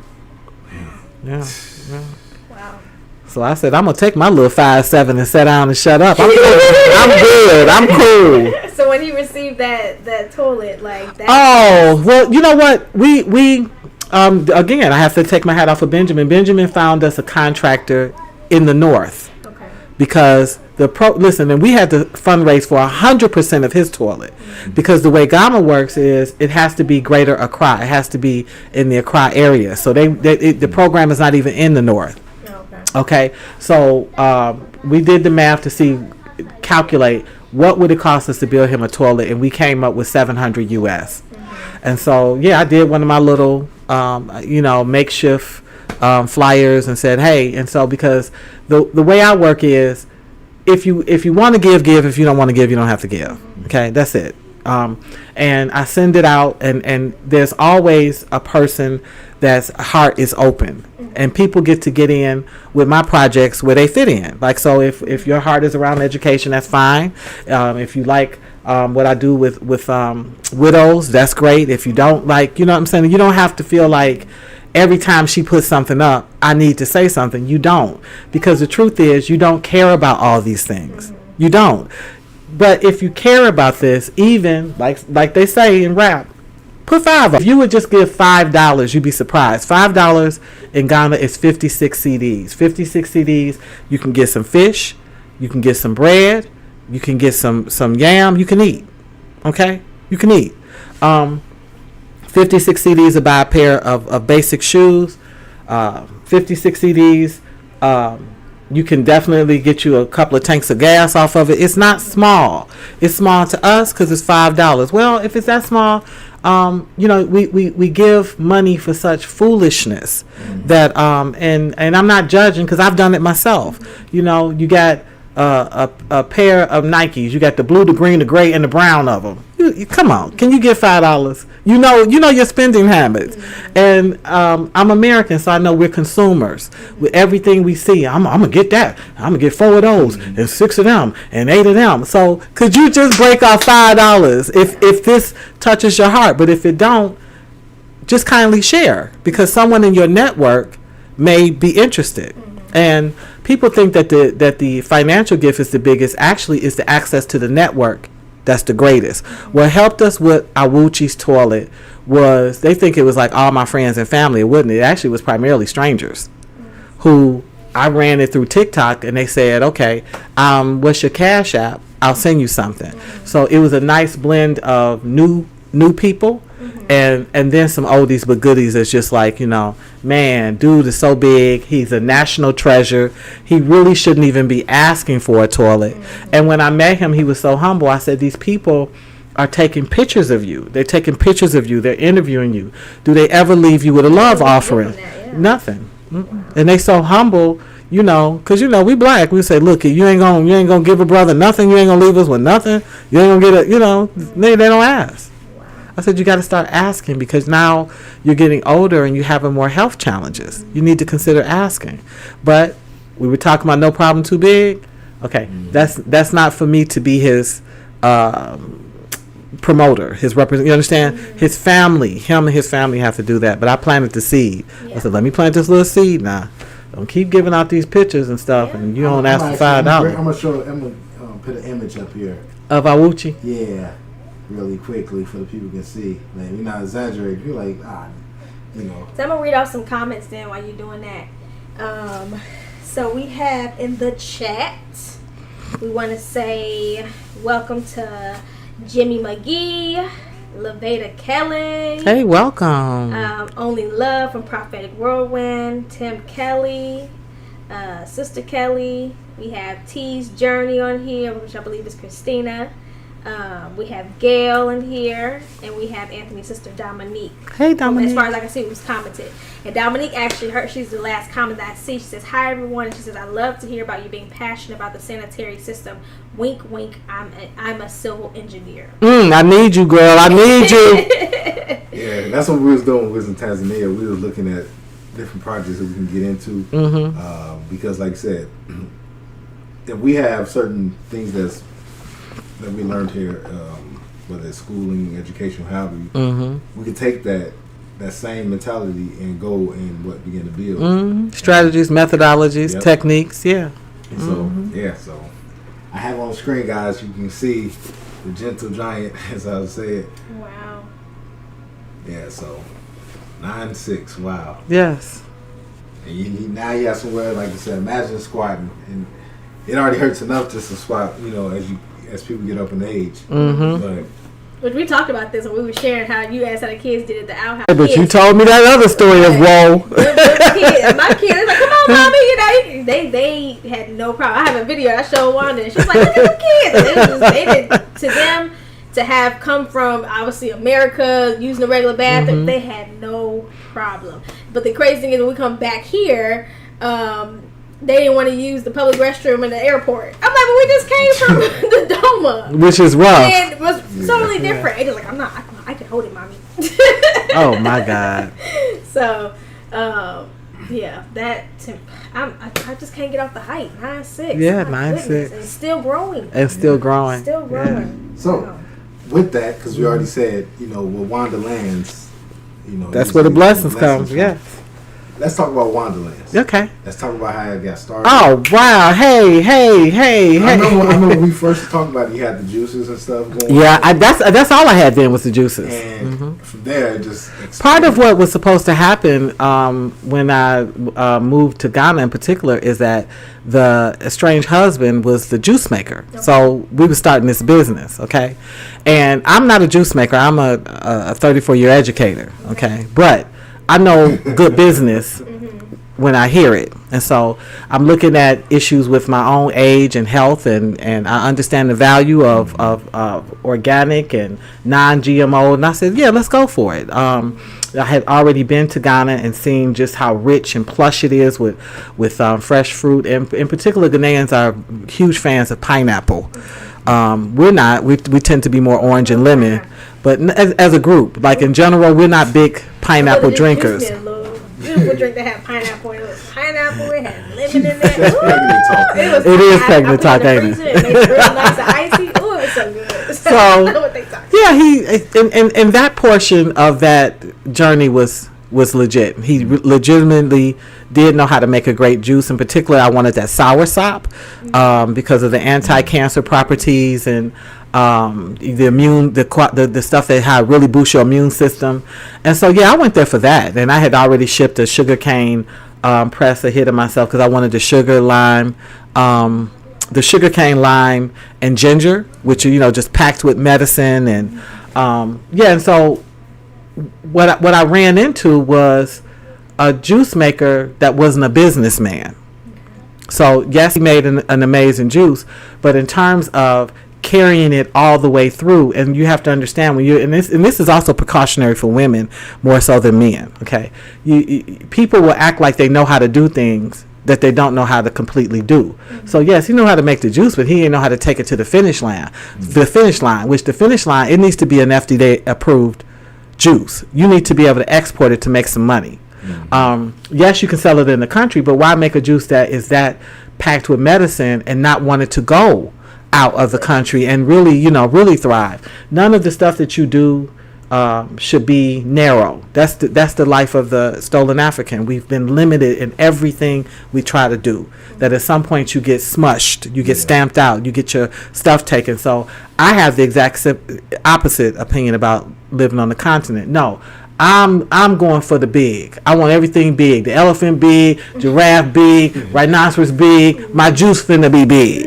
Okay, so with much disappointment and strife, I looked at his business practices. The way he was treating it was a hobby, and I was trying to explain blacks, but this ain't no silver spoon life. Like the watermelon man, the peanut man, the cookie man. Like we come from them cats that focused on one thing and put so much into it. Next thing you know, they was living good. Like they got a little house, a little piece of ugly woman. They go to church, some little bad kids. You know what I'm saying? Like I know a hustle. And I'm explaining to him about Master P. I say, dude, put his CDs in his trunk and made it so I know hustle. Like I don't know how to make this juice, but I know you ain't hustling. Yeah. So I divested because I've been married before, so I already know that men don't want you to put your mouth on them. If you talk about them too much, you debug them too bad, you're not motivating.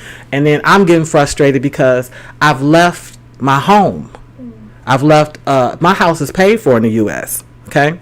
I've left my parent. I've left the comforts of my home. I got a 1972 Chevy Impala. I enjoy cruising. That's my baby. I paid for it. So I've given up a lot to come here to find out you playing. Okay? So, but I also am a winner. I'm not coming back defeated. I'm not for that. I'm going to go divested. I said, I don't care what you do with the juice. Whether you sell the juice, you can use the money for your children. I don't care. But what I'm telling you is, I'm not putting another dime in it because you playing. Okay, that brought a certain kind of tension. I said, but I'm about to hoist myself online because one thing I learned is you have to get some things you have to get under in Africa. Other things you have to get over. I'm not finna deal with how they feel about selling land or deal with whether or not they're going to come frequent my shop, because I've seen where foreigners sometimes struggle in that, okay, where they just don't support you because you're a foreigner, okay. And I had opened up a cafe at the same time I opened up the online, and it was just I'm a coffee girl, I'm a tea drinker, so who frequented the cafe was the children, because I do a lot of kids activities, right. They came and I put tables on the side with learning aids and manipulatives and coloring books, and so they came in their droves. But the adults, even though I have done huge service in that community I live, I would say maybe a handful of them frequented the shop. And they didn't frequent the shop because it's like, why should I give that American girl my money? She should be giving me her money. Okay? That's really how that's supposed to work, because I'm still technically an ATM. You're still not seeing it like, wow, as good as she's been to us, we should support her, because there isn't this huge mindset of support those that support you. Now, that's not among all of them. Right. But it's dominant enough that I wasn't making no numbers. I didn't shut it down. I let them have the what basically turned into a community center. I functioned like that for maybe 7 or 8 months, and then I finally decided. I started selling well online, and I decided, you know what, I'm going to shut this down. The land that I rented from, this kiosk, it turned out it was on a brothel. Okay, and the kids was saying in their native tongue, they would see the women and they was using the language to say prostitute. They knew what it was. Okay, very different than it looks in the U.S. Because we really put it out there over here. Because we done did some heroin, we did cocaine, we done did all this wild stuff, and so the animation is low. It's very quiet, very built in, and so I couldn't make peace with it. Okay, I could not. I had one of the women in the brothel come to me and talk to me because she said, are you running like a school or whatever? And I said, no, not really. And I knew what she was. And she said, oh, because I wanted to see if possibly I could work for you. And I said, well, what are you doing? And she was kind of hedging, didn't want to tell me. Then she ended up telling me. She's like, I work for them. I was like, okay, what are you doing? So she finally came clean and told me what it was. She wanted to see if she could even come clean for me. But that would be, for me, a conflict of interest, because then it looks to the lady like I'm taking her client, and I'm you cannot have those kind of cultural conflicts with them. Mm-hmm. So I said, no, you can't come clean for me. And I listened, and I needed her. No, you can't do that.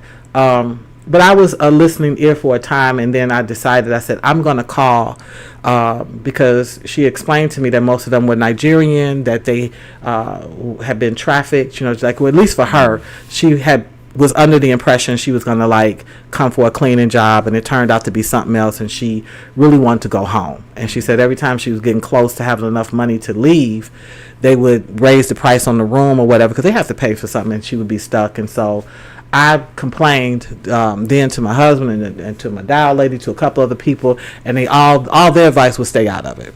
It ain't gonna make no difference. Even sometimes even the police or somebody go visit you. I said, I don't care what they do. I'm telling you, I don't like this. I have a womb. I can't be working with children, and then I'm passing out, iced coffee, and then I don't like that. Yeah. So I called another friend who has a daughter that functions kind of like as in diplomatic-ish space with, or she works with them, or she understood some of this stuff. And she gave me a number I could call that would alert authorities to trafficking. And I was advised, don't call, it's just going to be conflict and this, that, the other. And so then I handed it up to the father. I said, okay, I waited till everybody was gone. Okay. One, I'm a passive aggressive and a sneak, and two, I was scared. I waited for them to be gone. What comes with it? If they don't pick up, I'm going to mind my business. So I called it 3 times. I never got anyone. I moved on, and I've left that alone. Do you understand? Mm-hmm. But I could not lower my moral fiber to do nothing and not be bothered. See, no problem too big. Mm-hmm. I solved it as much as I could solve it. So the way I solved it was I got rid of the kiosk. I gave it away. Never have lost my purse, my wallet, my ID, never. One day up at market, I bent over looking at some bras and lost the wallet, didn't even know it. And everything was in there, Social Security card, this Ghana card, all my stuff was up in there. And the woman called me, and she was with broken English trying to explain to me I left the wallet, and I was like confident, like it couldn't have left my wallet. And I looked at my purse sitting there, and it looked fine, and then I went up, and I realized, oh my God. So she said, I'm holding it for you, and she got it to me, and I said, I interviewed her. I got her on my YouTube. Like, okay. Why you? What made you? And she explained, she's a good person, this, that, the other, whatever. So I got it back. So all of her stuff was always outside on the ground. Mm-hmm. Okay, and she was always, her and her daughters always lugging them big sacks and big bags. Yeah. And so when I got rid of the kiosk, I said, I'm gonna give you my kiosk. And she said, she couldn't even process it, and she said, okay, I'm a pay someone to come get it. Okay, she said you don't have to pay for that part. I'm gonna do it. So I knew she was extra good woman, because the way they see us, you pay for everything. You pay for everything. I want it all. Brand new socks and drawers. You pay for that. You pay for that too. So she was cool. And so we set the date, and about I want to say about 15 Africans. They hit a chant, huh, huh, huh. And they moved, and then and then they finally got it onto the truck, and then they set it in place. So and it didn't cost us maybe about 300 or 400 Ghana. Hers was a little tight. I added to it quietly. I did it through somebody else so she wouldn't know, because she didn't want me to pay anything. And so that's where the kiosk is at Market. So overnight, she ended up with a kiosk. They couldn't believe it. And everybody was questioning her, how did you get this kiosk? And she was just like, God gave it to me. She never outed me, because she didn't want everybody running to me to turn into the kiosk lady. So that was the beginning of Wandalands Naturals. I opened up Wandalands Naturals understanding that I had an unqualified husband, and that he was not a businessman, but I was not leaving the continent, that I had not centered myself around any man, that in fact I was going to thrive there, and I was going to see it through because I had some quality. I learned through my own health challenges what neem did, what soursop did, what Percocet. I got my blood pressure down. I reversed the constipation. Gia was pre-diabetic, and the diet change shifted all of that. Where even the blackness that they get on their knuckle, all of that started lightening and going away. Just everything. Our whole health just shot up. So and I went there with severe sciatica. And so I finally understood. Well, I finally understood what Dr. Sebi was talking about with mucus. And so before, I kept thinking, I kept thinking it was just limited to the respiratory system. And now I understand, like, it actually gets all over the body. And so, it was the nerve. You know, they teach us to mask it, right? You're using a non-steroidal, pain pills or ibuprofen, which wears down your kidneys, because you can't stay on any of that stuff long. And people don't know that they damage themselves trying to solve a problem. And sciatica is so painful that literally, you might even hit like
flex my love. I want impress. And I want to carry my love away.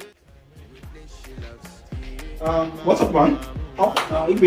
Yes, I have a date today, man. You have a date and your BS is looking this rough. I just combed the BS. You combed this BS? Yes, I just combed it. Guy, have you heard about body balance? Body balance. Guy, body balance, they are the best line hair products for your beards. Body balance? Yes, so body balance. So this is what I use. Don't you see the way my beard is looking good? So what and what do they do? They have facials, they have the cleanser, they have the wash, they have the hair balm. Guy, this product works like magic. Once you just go to their website, you cannot, they have different varieties you can order. So it's just what you use that your beard is soft. This is what I use, man. Guy, why did you tell me now? Make I tell you. Okay, can I just use it for my dates? Give what? Can I just use it for my dates? I want to impress. And I want to carry my love away to a place she loves. Die woo, or die woo, yeah, or die woo. Die woo, or die woo, yeah, or die woo. Die woo, or die woo, yeah, or die woo. Die woo, or die woo, yeah, or die woo. Who the f is your bestie? Danny bro, eh. You don't want to find my trouble. Enter bathroom, fashion. She na me you come through when your heartbreak, ocean she heartbreak. Na me the bite dinner for your man thing. Enter bathroom, fashion. I want to flex my love,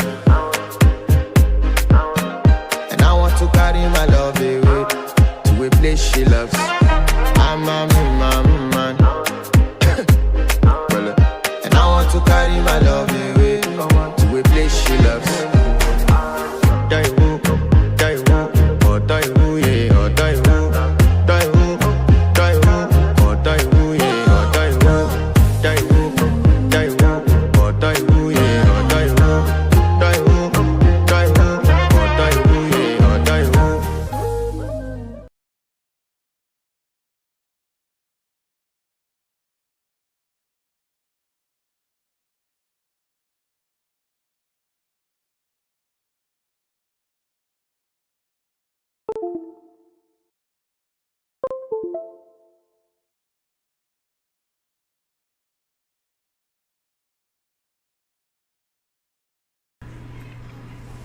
All right, what you good? Testing. Huh? Are we back, guys? Can we get a one tease? Good. Everybody's saying good. Woo! All right. So we're wrapping up. We're coming up on our time here. Well, let her finish out. For Yeah, what go she ahead, said. finish out They what said you last said. thing I heard about the sciatic nerve. Well, the soursop bitters, which I do carry on Wandalands Naturals, is what remove the mucus off of that nerve. And I've been a happy camper ever since. Okay, I'm back dancing, doing my little two-step or whatever it is I do. And I've sold a bunch of it because because it's just amazing in terms of healing. Now, it's nasty. The word bitter, it mean what it say. Yeah, bitter herbs. Right. But a lot of what the West has taught us is that we should take medicinal things sweet. They've encouraged us to everything that we're taking is sugar, right? NyQuil, all of that stuff. And actually, what a bitter does is it activates the gastric juices. And it makes sure that everything gets absorbed, the nutritional components get absorbed, and they go to the proper place they're supposed to go. Okay, a lot of our problem is gut health. Yeah, and our Talk guts. about this in skincare all the time. And our guts are tore up. They really, really are. And I'm a person that wasn't even talking about this concept like say 4 years ago. So I've come to learn it through experiencing it, and there's no greater teacher than experience. Yeah. So I'm going to encourage people to consider that. I man up. Because for the shot, I take one shot, and and I'm cool. And look at you ever had horseradish? Yeah, it's a couple things I've taken where it's like, his hand was so potent. Yes, but the medicine in it makes it worth it. And actually, when I was still living here during COVID, Gia had to take a shot. mom had to take a shot. And all of this time, none of us have ever had COVID. And I do contributed to really getting a clearer understanding about gut health and also just like loading my diet with immune boosters. So yeah, I still crave a hot stuffed Cheeto every now and then. Like a shot formula. Yeah, because you don't need but a shot. Okay. You need 1 or 2 shots. And share with us the good news. What's the good news? About how. What's the good news? What you want me to tell them? I'm FDA approved. Yeah. You know, Chicagoans footwork. I done got too fat for it, but if I could. FDA approved. Yeah. Yeah, I got my FDA. Lots of support from my driver, Mr. Gosway, and just beyond like the stratosphere support from Benjamin Opari, who would not allow me to let the juice drop and have seen me through every step of it. So, because I was still selling it in a couple of places in Ghana, but the truth is it was there on the shelves illegal. And what FDA approval, and anybody that comes to Ghana that wants guidance with that, I am happy to help guide you with that and listen for free. Because if I can help you navigate through that, you know, like I need to pay the gift that they've given me, I definitely need to pay that one forward. Okay. You can treat me once you get your little product through, kick me back a little few, you know, a little love offering that way. But no, that is a very dicey thing, but it's not impossible at all. And with the right guidance, it won't even really be dicey.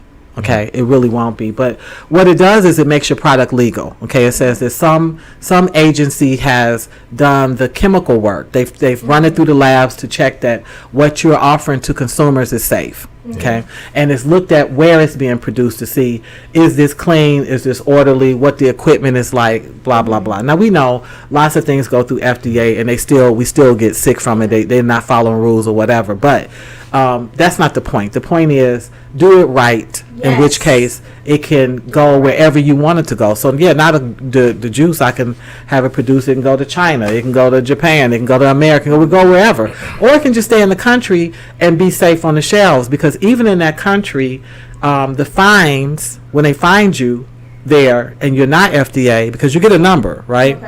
And that number tracks it back to you.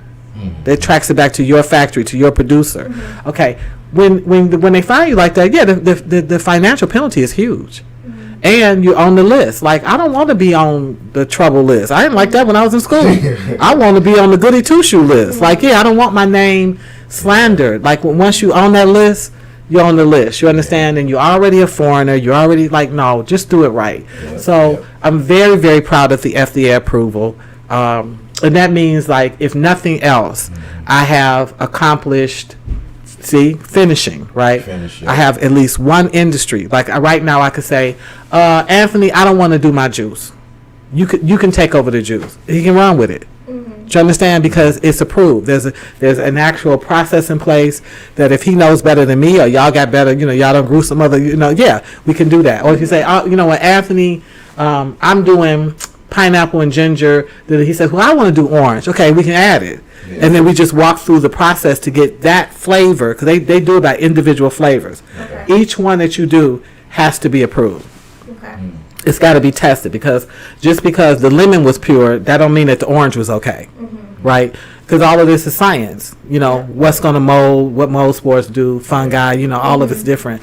But because it's already gone through a process, it's not like starting from scratch. Okay. Yeah. Yep. So I'm very proud. So if people want to know, is the juices available globally, or is it still in the process? Well, you know, I have my store, so at this point I can put it on the store and people can order it from the store, right? I've avoided doing that because what did you say about shipping?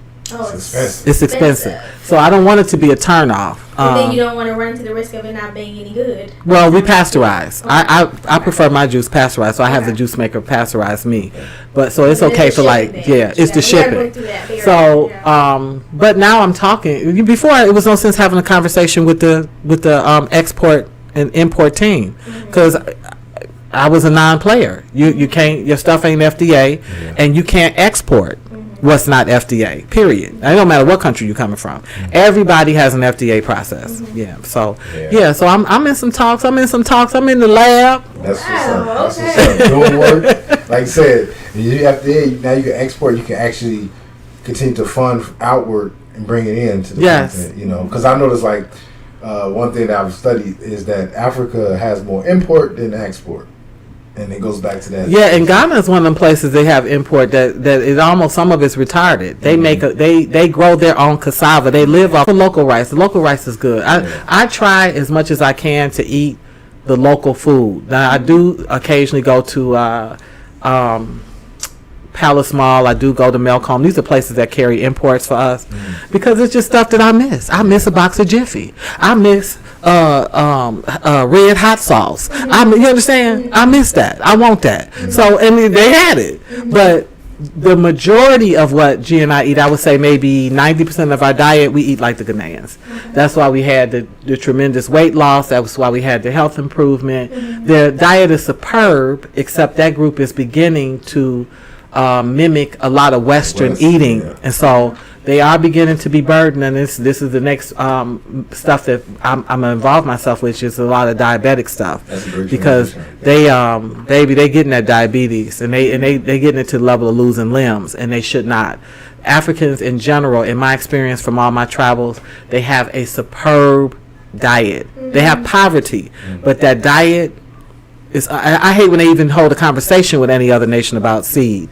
Don't let the West suggest a seed, nothing to you. You dirt, nothing. You got it. That one you got. Yeah, they got that down pat. And so, with that, as like I said, that was a great transition, because you said, what's next? And that was the next question. What's next? And then we'll take some questions, and then we'll close out. We also have what's next for Wandalands? What's next for Wanda? What's next for Wanda? Well, you know I'm here to take Mom back. Yeah. That is a huge... Her mom about to get this healing, y'all. She about to get this healing. She already in the works. She about to be healed. She needs it on the end. And I've made peace with it, because Mom didn't want to go. We begged her to go, and really, who can wrap her around her finger is my Alpha and my Omega. My eldest can wrap her, and the baby can wrap her. Okay, the baby was working on her, and she was no. She had the big gun saying no, like, we ain't gonna discuss this at all. So, I left her in the house to, because that's where she wanted to be. That's where she was happy at. But for people who are taking on this pioneer work of going to live overseas and all this stuff, you have to know why you're going to be there. I feel like this is my assignment. It's not my job to sit in the house with an old lady that watches, she still watches the Bonanza Gunsmoke. And then she's watching Family Feud with Richard Dawson. That white man used to go down the line kissing everybody.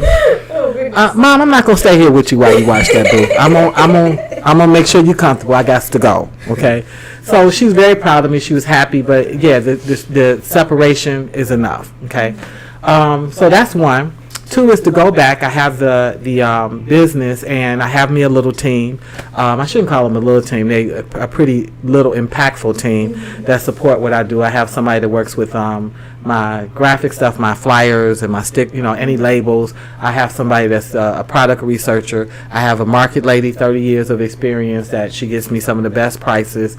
I have a translator. You always need translators because they speak multiple tongues. I speak none of them.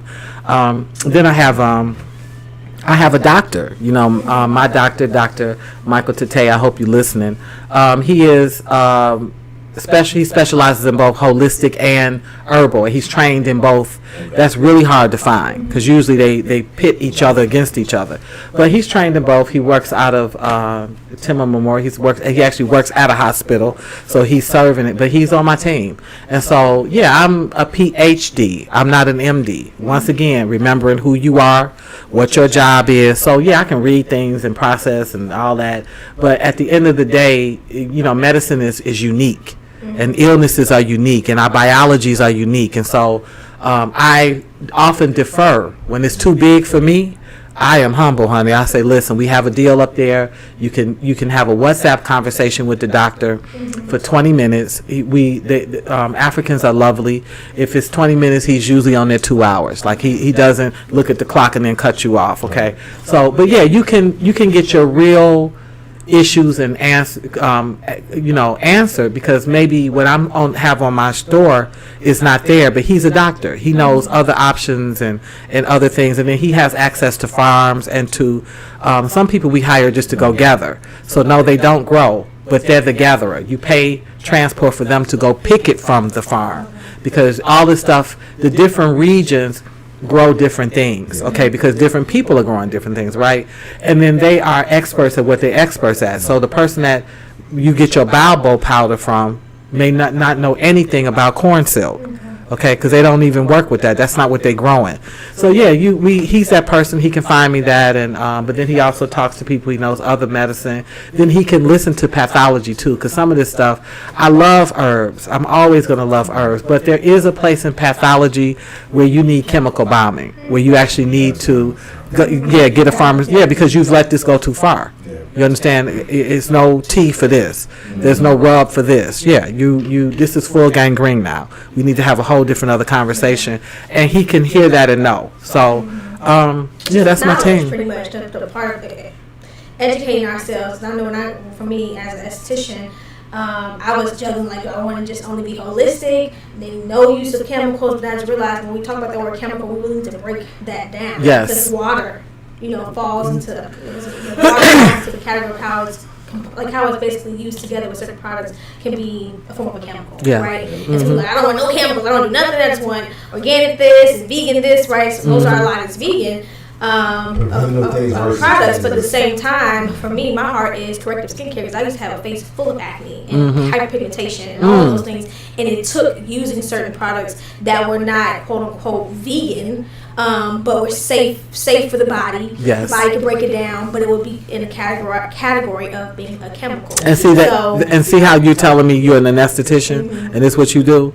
So what would happen is I would add you to my team, and somebody would say, "Oh, I've been trying the black soap; it's hurting me. I've tried shea butter; it's not working." I said, "Okay, listen. For 20 minutes, you can talk to this anesthetician." I'm a big fan of it, but it's very dry. Yeah, well, it's supposed to be, because when you go over there. Ghana is dry. You get lots of prickly heat, even as an adult. Like, you bump up, and it's what washes that off. You also have a lot of stuff that's skin-borne that's getting in the skin. Like, you'll all of a sudden get a bump in a spot that you would never get a bump from. Yeah, you picking up stuff, and it will dry, and you can scratch that off. But they also have a white black soap that's mild, and see, that's why they couple the black soap with the shea butter. Right, because what we do is we buy something and like it, and I use the black soap all the time. Nah, baby, you got to put the you either using that coconut, cocoa, yes. Because all you're doing is stripping the skin. Telling me you got these issues. They don't know that they're stripping. That's what you stripping. When you're dealing with them, a lot of times, because there are lots of master herbalists. I work with like 3 of them because they're all masters in different areas. Anybody say they're a master in all, run. There's no master in all, okay? Some women only do lactation and womb care. Some do, scalp or manpower. It's a lot of herbal stuff around manpower. And believe it or not, they don't suffer a lot with manpower. We do, okay? So, you have to talk to them and you have to know. But at the end of the day, you have to recognize that, like, you're not the expert. They actually are the expert. They can't always explain the biological, they can't give you the botany, the term. They don't always understand the science behind it. This is happening because, but they've been using it and for years, and this is what they're using. So we have to be willing to partner with them and say, hey, I figured out why that works or why that's not working. And yeah. All right. So before we get to the questions, how can people, if they want to get in contact with your social handles, social media, your TikTok, name it, say it all. I keep it all simple. Everything is Dr. Wanda Evans-Brewer. You're either gonna see Dr. Wanda Evans-Brewer. That's it. I'm Dr. Wanda Evans-Brewer on YouTube. Is it a period between the doctor and Wanda? No, because they won't let you. They won't let you put a break. So Dr. Wanda is one word, and then Evans-Brewer. But that's it. It's always my name. Let's just keep it simple. We'll make sure we have all the information. Yeah, I don't do no pseudonyms. But what socials are you? I know you're on Facebook. I am a YouTube girl. I'm a TikTok girl, and I'm a Facebook girl. Okay. I used to do Twitter, but you got to talk too much on Twitter. It's called X now too. Yeah. So. Is it? Yeah. You see how old I am? When I quit them, Elon Musk took over. Baby, I quit them. I said, still call it Twitter. But oh, okay, well. And then I want to ask one last question because, Yes. of course, talk about no problem too big. Yeah. And we're thinking about people who, either are romanticizing, going back to the continent, whatever parts. And we have to remember that Africa is a continent, so there's so many countries, so we can't just lump every country. It's impossible. As far as acting the same way, or it's just horrible and all, like that's not true, right? So for people we know we have someone called pioneers, right? Who are pioneering going back to be what you say have the golden heart. But for those who may necessarily not have the calling of a golden heart, they do want to go and visit. And like I said, when we went, it's not my job to tell you to move there. It's not my job to tell you that you're supposed to be there. But what I can say is that it should be no longer enough to say that you are African American and know that you have some history that connects you back to that land and have never gone to visit, but you go visit every other place in the world. So what I encourage is for you to visit. What is something of encouragement that you can share with those who are listening, who are either being called, because I think you kind of shared about the Golden Heart, but they're being called to visit and not be discouraged by what they may have heard today that maybe have discouraged them. And if they're already discouraged, maybe they don't belong there. But what is something that you can share with them of encouragement that maybe you haven't said it wasn't discouraged, but they may have seen on social media and all these different things that are keeping them or putting them in a place that I don't even want to bother with it. It's just, Well, what I'm going to say is it's your ancestral birthright. And so you make it a part of your bucket list. Okay? Where just so that you see with your own two eyes. On your own and process it on your own accord and have no expectations. If you have no expectations, then you won't get your feelings hurt. Okay, but it is have no expectations. Yeah, it's your ancestral birthright. Everybody shouldn't live there. Everybody don't have to live there.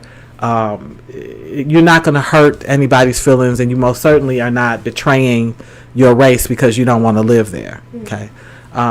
But I would make it a part of a rites of passage for myself before I exit, especially if you ever sat through Roots or any other films that, or even any other narratives where you went through slaveocracy at all. Amistad. What when Jaimin Hansu said, "Us free," give us free. What was he talking about? Just go see what he was talking about. When they talk about Kunta Kinte Island in the Gambia, just go kind of see what that is. When they show you the dances from Sierra Leone, stop doing this stuff and Kwanzaa yourself to death and wearing these exotic outfits and shaking your booty, and you don't even understand where it's coming from. You would be surprised at how many tribal groups actually don't shake their booty.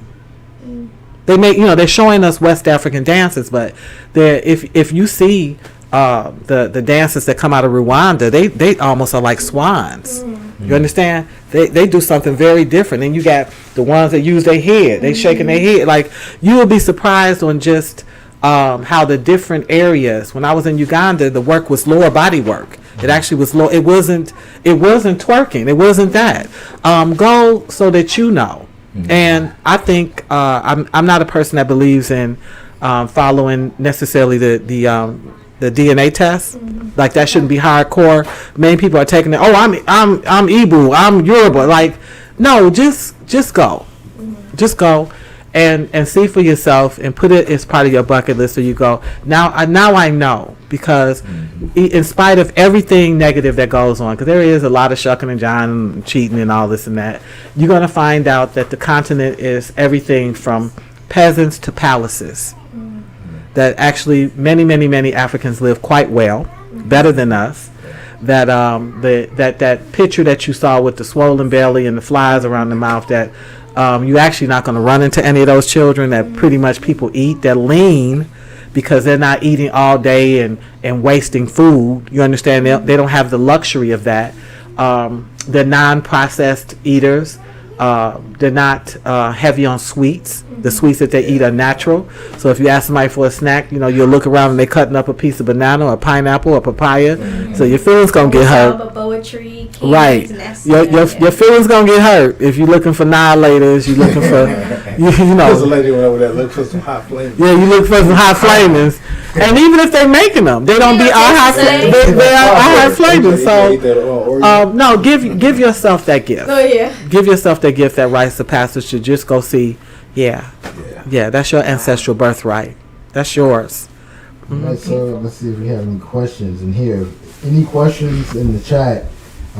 We have about 2 more minutes and we're closing out. Well, while you're waiting to see questions, we wanted to gift Dr. Wanda a basket that we sell through the Body Balance, and of course we put some extra stuff in there. So y'all don't get the extra stuff, but we sell our baskets, which are made from brothers and sisters that we have hired and employed in Nigeria. So they're custom and handmade. You get one that is of like a velvet type of texture and cloth pattern, and then the other one is a woven basket. And as y'all can see, I love cowrie shells. Yeah, like I am obsessed with cowrie shells. No, you rich, girl. You rich. That spirit is rich. I love cowrie shells. So that part is my designing the basket. After like, just leave the basket low. I'm like, no, we gotta put some decorations on these baskets. So they come with cowrie shells, and we sell a men's basket and a woman's basket. So we want to give Dr. Wanda one of our baskets of some of the Body Balance products. So she got some skincare products, she got some body care products in here, she got some face masks and a fruit enzyme and papaya mask. Everything in here is vegan, and we just hope that you love it. We thank you so much for coming to speak with us and talk to the people and shout out to those in Nigeria. Yes, thank you all. We love you for the handcrafted hard work you guys are doing. It's beautiful. For all you guys do in Nigeria. And then also want to give a shout out to the Twins of Africa. You go check them out as well. Those two brothers, they are the ones in our Body Balance commercial with the beer commercial. So shout out to the Twins of Africa as well. And we just really connecting and reconnecting back with the continent and those on the continent. So. Yes, and we're looking at sharing more. But I think one thing that Anthony and I believe Dr. Wanda could attest to is you don't share things until you've seen it through. Yes. Making sure that you got all your ducks in a row. Like everything that we are doing on the continent. That's how you did post about the Body Balance garden. We ain't even shared it yet. We haven't even told about it. It's all good. But the thing is, like I told Anthony, that was a push for us. Yeah. Because we have things done. And we would encourage. You got to have a lawyer. You have relationships. You need to, the very things you would do here in America, do over there. It may take some research, may take some time, but still do it. And I think for us, the people, we in a competition with others and with ourselves, trying to share everything and show what we got going on versus first let it be finished. So when people come, they can see the stages, but you can release those videos later on. It ain't gonna be right now. Release the videos later, and then when they get to the end, they be like, "Dang, they already had this." Absolutely. Well, y'all my success case, because many people come to me for advice about, they send people to me, and I always give the same. It don't matter what I'm doing, I stop what I'm doing, and I talk as long as you need to talk, and then I get back to what I'm gonna do. But y'all are the first ones to come and like actually I said they got demarcation. And you said about the thing about the government, right? And this is something that I don't even think we really foresaw, but for us, that's the direction we're being pushed into. It don't matter. It's right. They're coming to us. It's right. When you said they gave you the trees. Yeah. Okay. Yeah. Come on now. That's all that in the bowl of grits, baby. We're gonna be sharing some things, but we want to make sure we do things decently in order, and it's already finished. So when it's shown, you see the process, but it's already done. Yeah, we finished. Yeah. We finished. All right. So, all right. Thank you all for joining into the perspective. It was a pleasure. We had our guest, Dr. Wanda. We'll have more shows coming up in the next couple of weeks. We'll have one of our special guests, Prince Hamiel, back on as well. And be sure to like, share, and subscribe. And go back and rewind. Check out all of the knowledge and wisdom that Dr. Wanda gave. And just she just gave y'all a little slice. As well. We will leave her information in the description as well, so you guys can check it out for yourselves and look at what she's doing in all the great work We have one question. that the Most High God is doing. So Anthony's aunt actually is going to be in Ghana, and Okay. her name's Carol. She says, will she be in Ghana in November? Would love to meet up with her.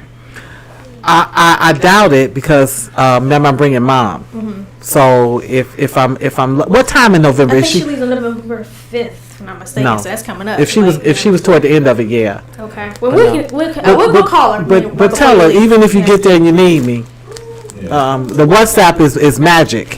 It is. How always wanted to have it like The WhatsApp is magic, baby. Communicate. So yeah. Well, thank you everybody for tuning in. Thank you.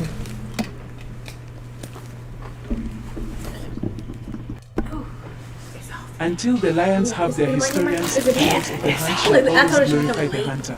No, I was looking at it in church. Was it good? Yeah, I was looking at it in church, and the pastor was talking, like the Valerie was behind me. So I'm like, what? Oh my God. I'm showing people, I'm showing Trina. I was in church.